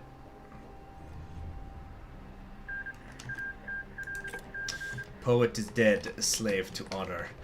Well, there goes, so much for Shostakovich. There will be no symphony echoing through central Siberia. Reconciliation with the monarchists. Okay. Gumilov sat in his office reviewing the letter in his hands. It was addressed to Sergei Taboritsky, leader of the Society for the Restoration of the Russian Empire, a minor right-wing faction. However, Taboritsky also had his elite stormtroopers, fanatics who would gladly die for their leader and his cause. Taboritsky was fanatic in his loyalty to Tsar Alexei II, who he believed escaped execution by the Bolsheviks. This posed a number of problems for Gumilov. Firstly, Tsar Alexei II was almost certainly dead, so Taboritsky's mental health could be called into question. This meant he could be unreliable. Secondly, Gumilov was not a monarchist. He doesn't care for the Tsars, and he honestly just doesn't like Taboritsky. In his letter, Gumilov worked around their differences, appealing to Taboritsky's desire to see Russia's borders expanded to their peak under the empire. Some of these claims were natural, retaking Moscow, Ukraine, Kazakhstan, among others. Gumilov also made some extravagant claims, including hinting at the possible annexation of Alaska. Gumilov felt ridiculous proposing such a thing, but Taboritsky seemed like the kind of man who would make such extravagant claims. Was all of this really worth it? Taboritsky possessed some very elite paramilitaries, but were they necessary in order to overthrow the Republic? Taboritsky was also a strong orator with a decent support base. Including the monarchists in Gumilov's coup could lead to a power struggle if he failed to keep them in check. Gumilov still held the letter in his hand. He could tell his assistant to burn the thing and just do without Taboritsky's monarchists. Alternatively, he could send this ridiculous letter to Taboritsky and hope he accepted the offer. Send the letter. We need them on our side.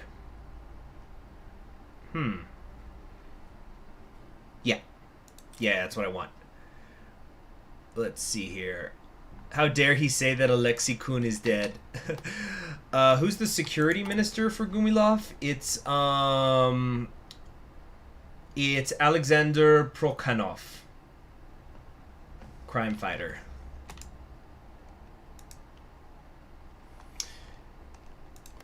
Let's see here. Okay.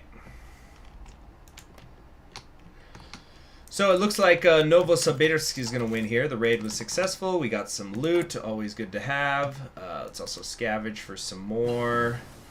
Good. General strike has been declared. We got some spoils of war. Valentina, workers rise up. Oppression will end or the strike will not. The damn communists. I thought I made you irrelevant! You're still bothering me.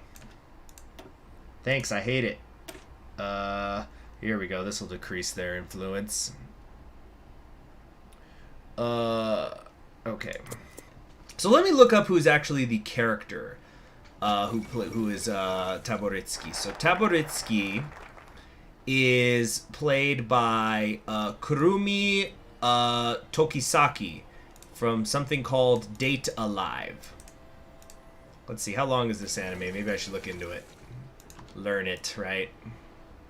See what her deal is. Oh, man. What is this? The communists will fight to the death and then some. Much like Stannis the Manus. Hold on. Let's see. Date Alive. Light novel series. There's been 5 manga. There was an anime television series that was also created. And there was also an original anime film. Communists in the Levant. Communist revolution in the Levant. This is actually one of the unification songs. Revolution in the Holy Land? The Levantine People's Republic has been established.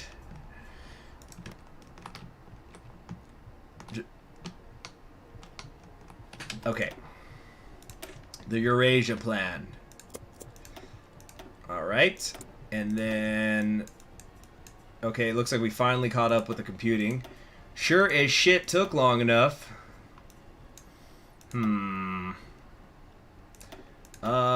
gotta work on a lot of this industry stuff. Yeah. Shimpoage. And finally, Comey belongs to the true Passionaries. Rally, brothers! Rally to the flag of Eurasia. This is for something greater than a dead empire or a fallen union. This is for the future. For the ultimate manifestation of the super ethnos. Drive the enemy from our lands and raise high the black flag of Eurasia. Alu Lenin. Yes, Alu Lenin! Wouldn't it be Lenin Akbar? I don't know. I could be wrong. Kemerov is declaring war on the provisional government.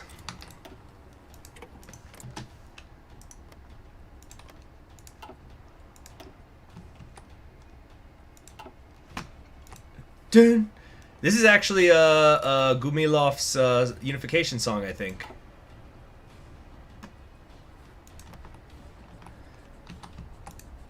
Okay, but anyway, I was looking into what is this anime? It is a romantic comedy and science fiction. Really? Interesting. 34 episodes and 2 OVAs. Okay, yeah, I'm not watching that. I got other things on my mind. Okay. Refuge. These were the only words that escaped Elena's mouth. The defense was failing. Their safe house was burning. Yevgeny coughed. A stray bullet still lodged in his lungs. The pistol on the ground was empty. We promised and we failed. As Yevgeny came closer to death, the door to the record room was slammed open with a kick. A member of the fascist paramilitary with a raise of his PPSH filled the duo with bullets and added to brass piles on the floor. After a quick look around the room, he looks down at the victims. Whoever they were then didn't matter now. Russia would move on without them. With that concluding thought, the soldier exits the room and ducks his head low to avoid the smoke around him. It's never easy. Oh, this is Nebula. Wait a minute. Oh, it's because the Russian unification thing is playing. That's why I was hearing the unification music.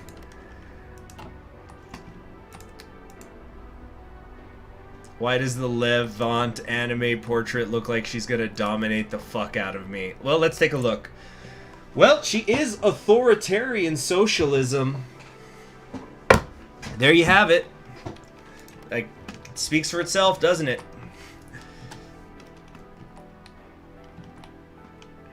Or did you mean the Levant? I guess they both do, huh? Oh, you meant this Lev, because you said Lev. I thought you meant like the Levantine, but I guess it works both ways. Yeah. The remnants of the opposition. Base of power is withering away without a strong leader at the reins. Surgical strikes targeting the head is necessary. Let's get to work. So. Now we can make our choices. Hunting the opposition. We need to find them all and have them killed. Now this is where we gotta spend all that saved up stuff. Yeah, you ship them even death. Yep. Yep.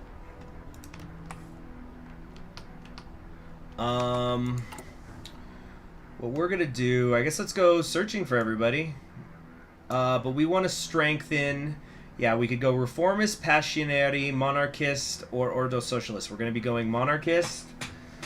It's currently too close to call. We got to do a lot here. We're at 29, And the Passionaries and Reformists are at 72 each. Long way to go, people. Okay, let's take a look at the national focuses here. Back to the past. I think that's what we want, right?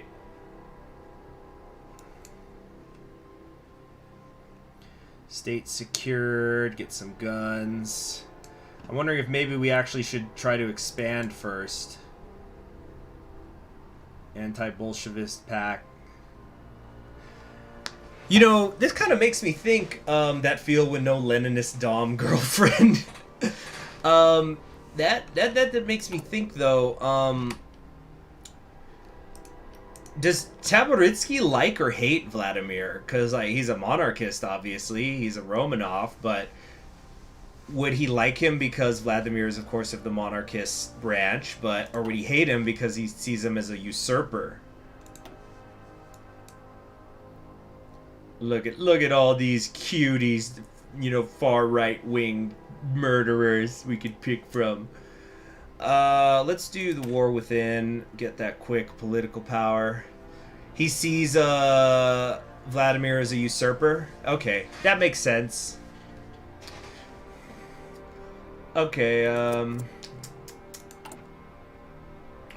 we're gonna... What do we want to do here? Oh, we can buy some artillery. Let's do that. Political instability, yeah, all that stuff's done. And let's start trying to find everybody. Okay. Our security forces will attempt to arrest and imprison opposition leaders. Arrest and imprison? Shouldn't we just go for a bullet in the head? Ah, thank you much for the super chat. Oh my gosh, I just saw your profile picture. I wonder if they made portraits for all the after midnight leaders' roles. Also, can you look at who's in charge of Berzinki and St. George? Love the vids. Well, thank you very much. First super chat of the stream. Nice. Although we're not getting the alert for it because I guess the widgets are useless sometimes. But hold on. We've got, there's the alert. Okay, yeah. So anyway, right wing jockeying. Okay, yeah, let's just say Comey. Comey, right wing jockeying.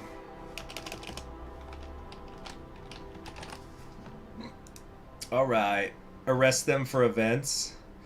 But, what does it mean here by changing the approach? Like, does that mean we're just going to try to straight up kill them? Then again, events are fun. We'll arrest them for the events. Events are more fun. Yeah, but let's take a look at St. George. So, St. George is, oh, wow. Check out that armor. This is like some Warhammer shit right here. The Militant Shepherd, Mikhail Antipin. Cool, we got that equipment. Yeah, very detailed. And then Bereznicki is Alexander Kazambek.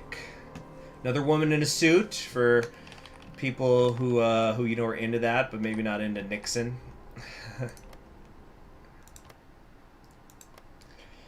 Okay,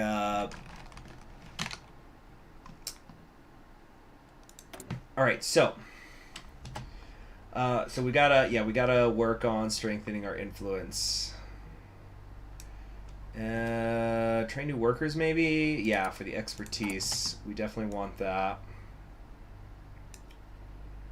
Because we only got a nascent right now. Okay, Amur is getting tag teamed as usual. Oh yeah, they're definitely going down. They're getting destroyed. Okay. Crack the coalition.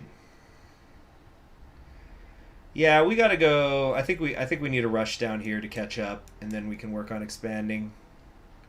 Or, I don't know. Pretender's betrayal. Well, it looks like we're going after the monarchists first. Where do we stand in relation to them? 5 to 7. It's about even.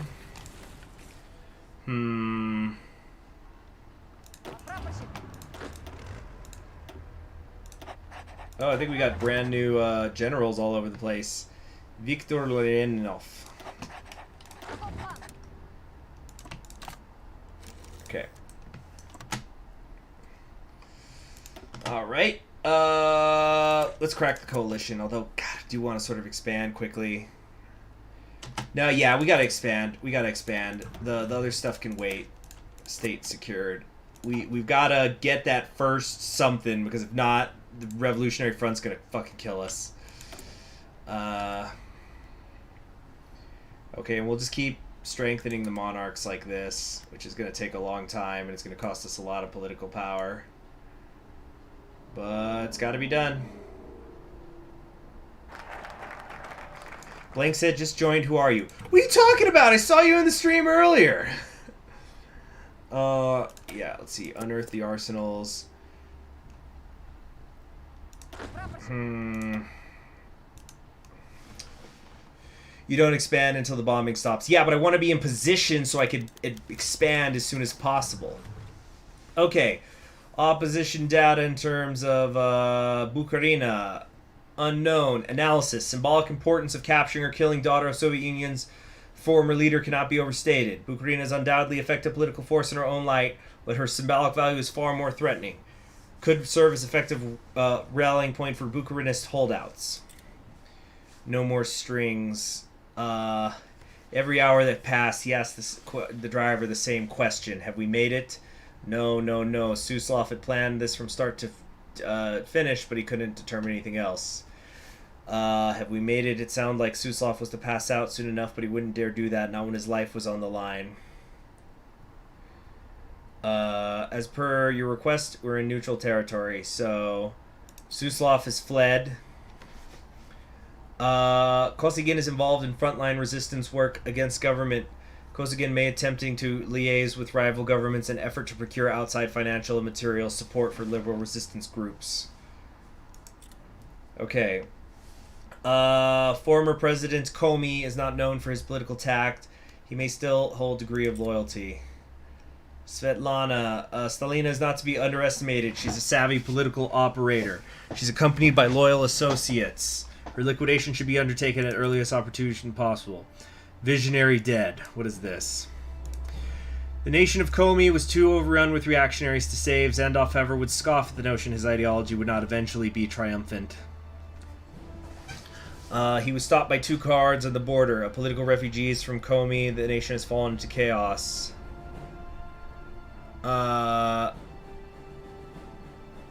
Let's see. And I know we need to build socialism somewhere, anywhere. So, I guess he fled into the West Russian Revolutionary Front.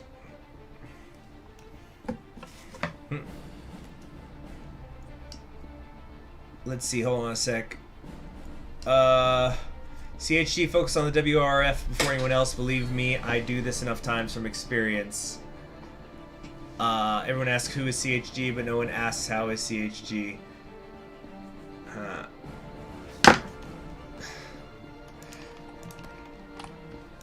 Okay, time to launch operations. Yeah, so Suslov has fled, Zandov has also fled. The others are resisting.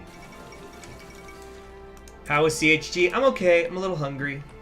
I'm gonna eat after this. I've been defrosting some fish.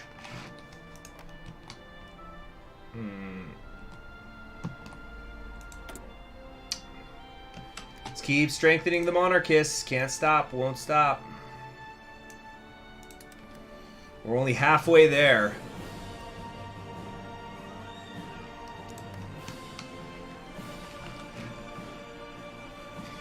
What's on the menu? I'm probably gonna do, yeah, I'm probably gonna make that fish. I need to look up the proper recipe for it, because it's fish I got on sale and I don't know how to make it. It's like pollock.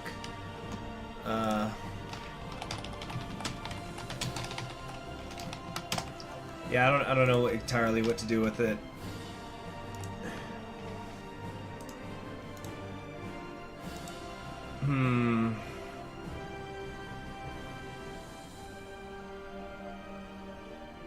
Hold on.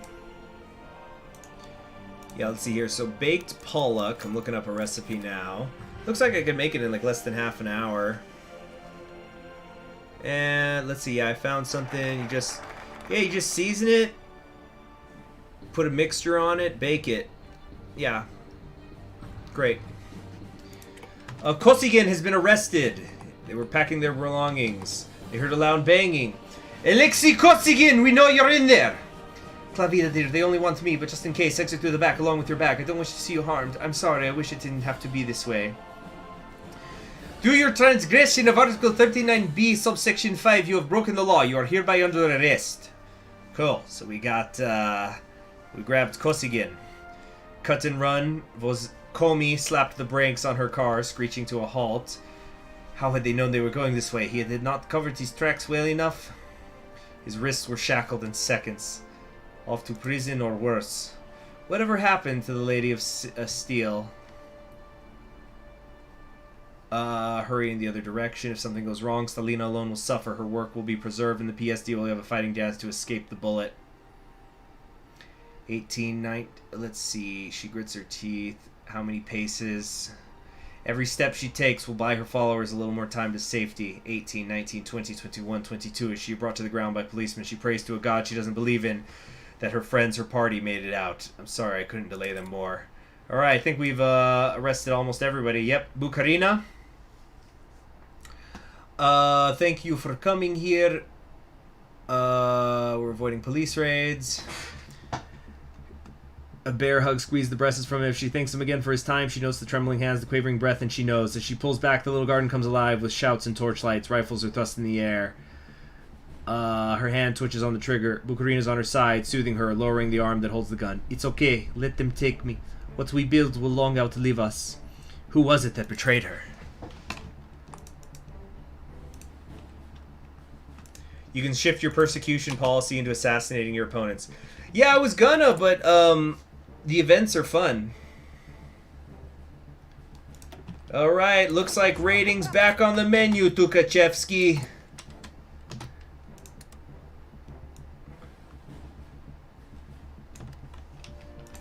We'll just have to do all the mass assassinations another time. Tabby is gonna dommy the fuck out of Annie Bukharin. Oh goodness. Hearts of Iron 4 CHG Focus Retreat. Defrost Fish plus 20% stability. Okay. Let's come over here.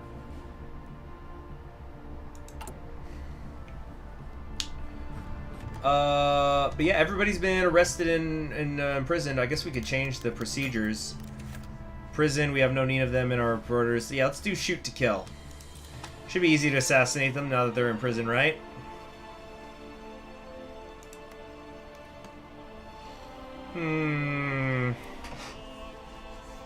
I'm just glad we have so much political power, but I really think I just got this strong feeling we're gonna really need it later.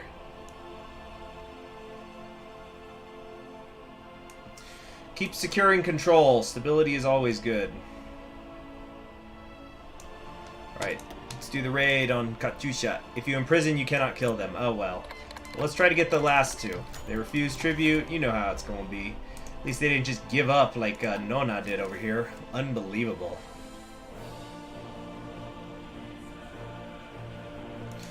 No, I think we're just done, really. Strengthen the monarchist. If his raid was successful.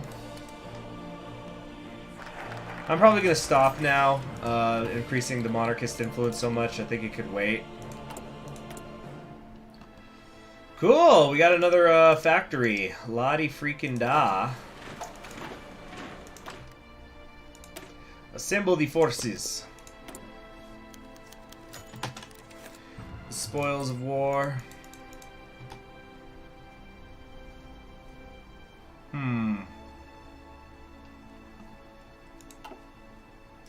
If you imprison, you cannot feed them. You can forget to feed them. You see, Lion Gunner is thinking. Yeah, that's what I'm talking about. So let's see. For making this baked pollock, which I've never made before, this recipe I found that looks simple. You just preheat the oven to 350. Season the fish with herbs, salt, and pepper. Then mix together some sour cream, Parmesan cheese, and melted butter in a small bowl. Apply sour cream mixture to each fillet. Bake in a preheated oven until it flakes with a fork 15 to 25 minutes. So I don't have Parmesan cheese, but I've been wanting to get some anyway, so I guess I'll run to the store and get that. I also need to get, what else was I going to get? I got a list around here somewhere. I'll look in my kitchen. But I was going to also get more. I'm not going to go to the store just for one thing.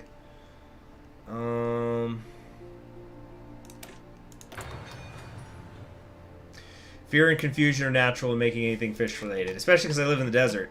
I do have a really good fish recipe that I like, which for whenever I can get my hands on Pacific whiting. Real good stuff. It's a West African recipe. Delicious and nutritious.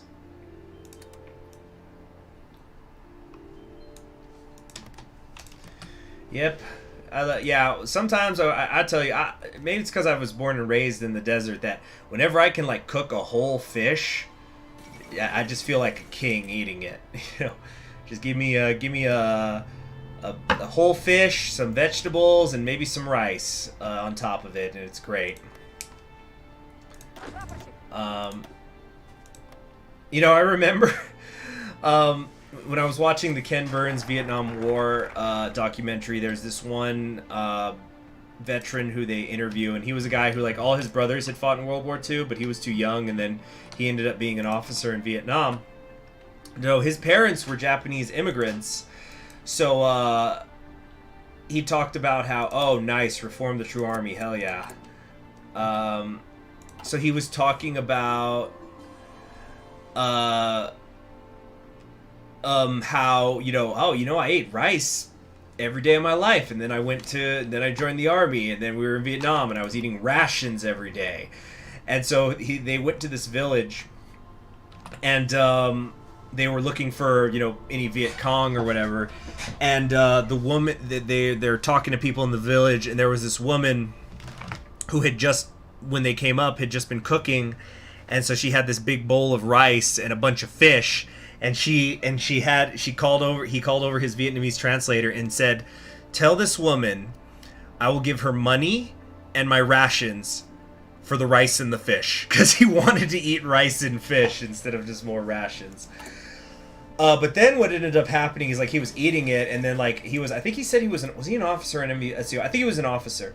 But then like, one of his men was kind of giving him crap, like, seriously, where you're eating their food, and it's like, isn't it enough that we're trampling all over their country, and now you come in and eat their food? And he's like, I traded for it.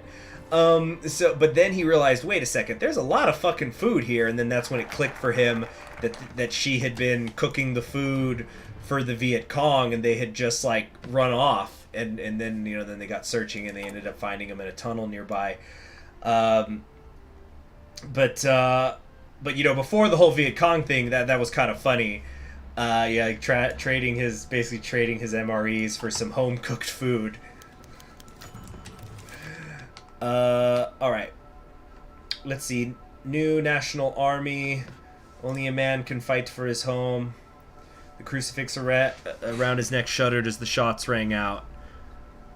They have been shooting at a hammer and sickle target. Okay. Whole mess of parts, gleaming hole, mouth the silent pair. A prayer for enemies and for their capital, and for the men who would lay their lives betwixt the two. So we got our holy army being created. Nice portrait there. And we got a land doctrine research bonus. Nice. Okay, oaths of loyalty.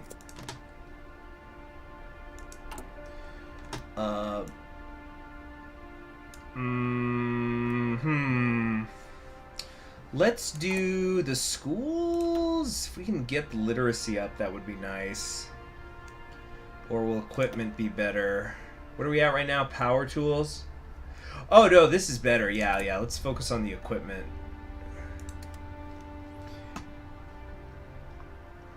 What happened to Taboritsky in real life, CHG? I don't actually know. I'm not familiar with him.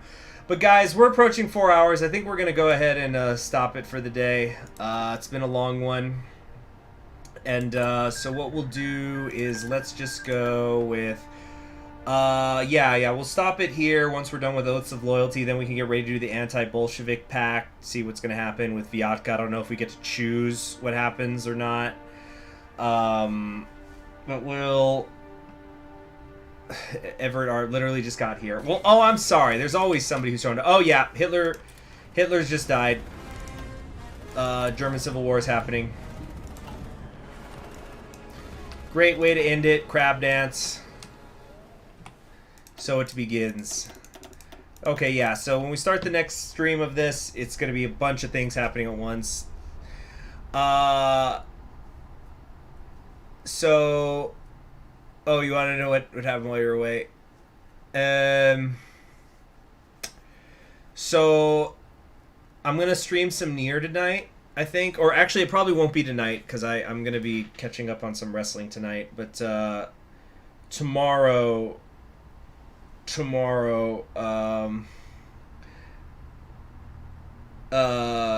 not tomorrow, yeah. So not tonight, but maybe like later in the afternoon. So I don't know. It could be like in a couple of hours, for all we know.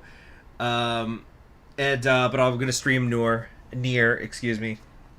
But I'm gonna make myself some lunch. I'm really hungry. It's actually already kind of late in the afternoon. Didn't realize how long I'd been streaming for, really.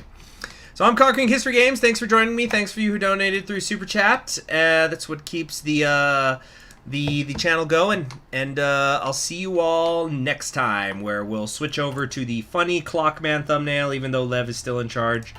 But I'll see you then. Good night.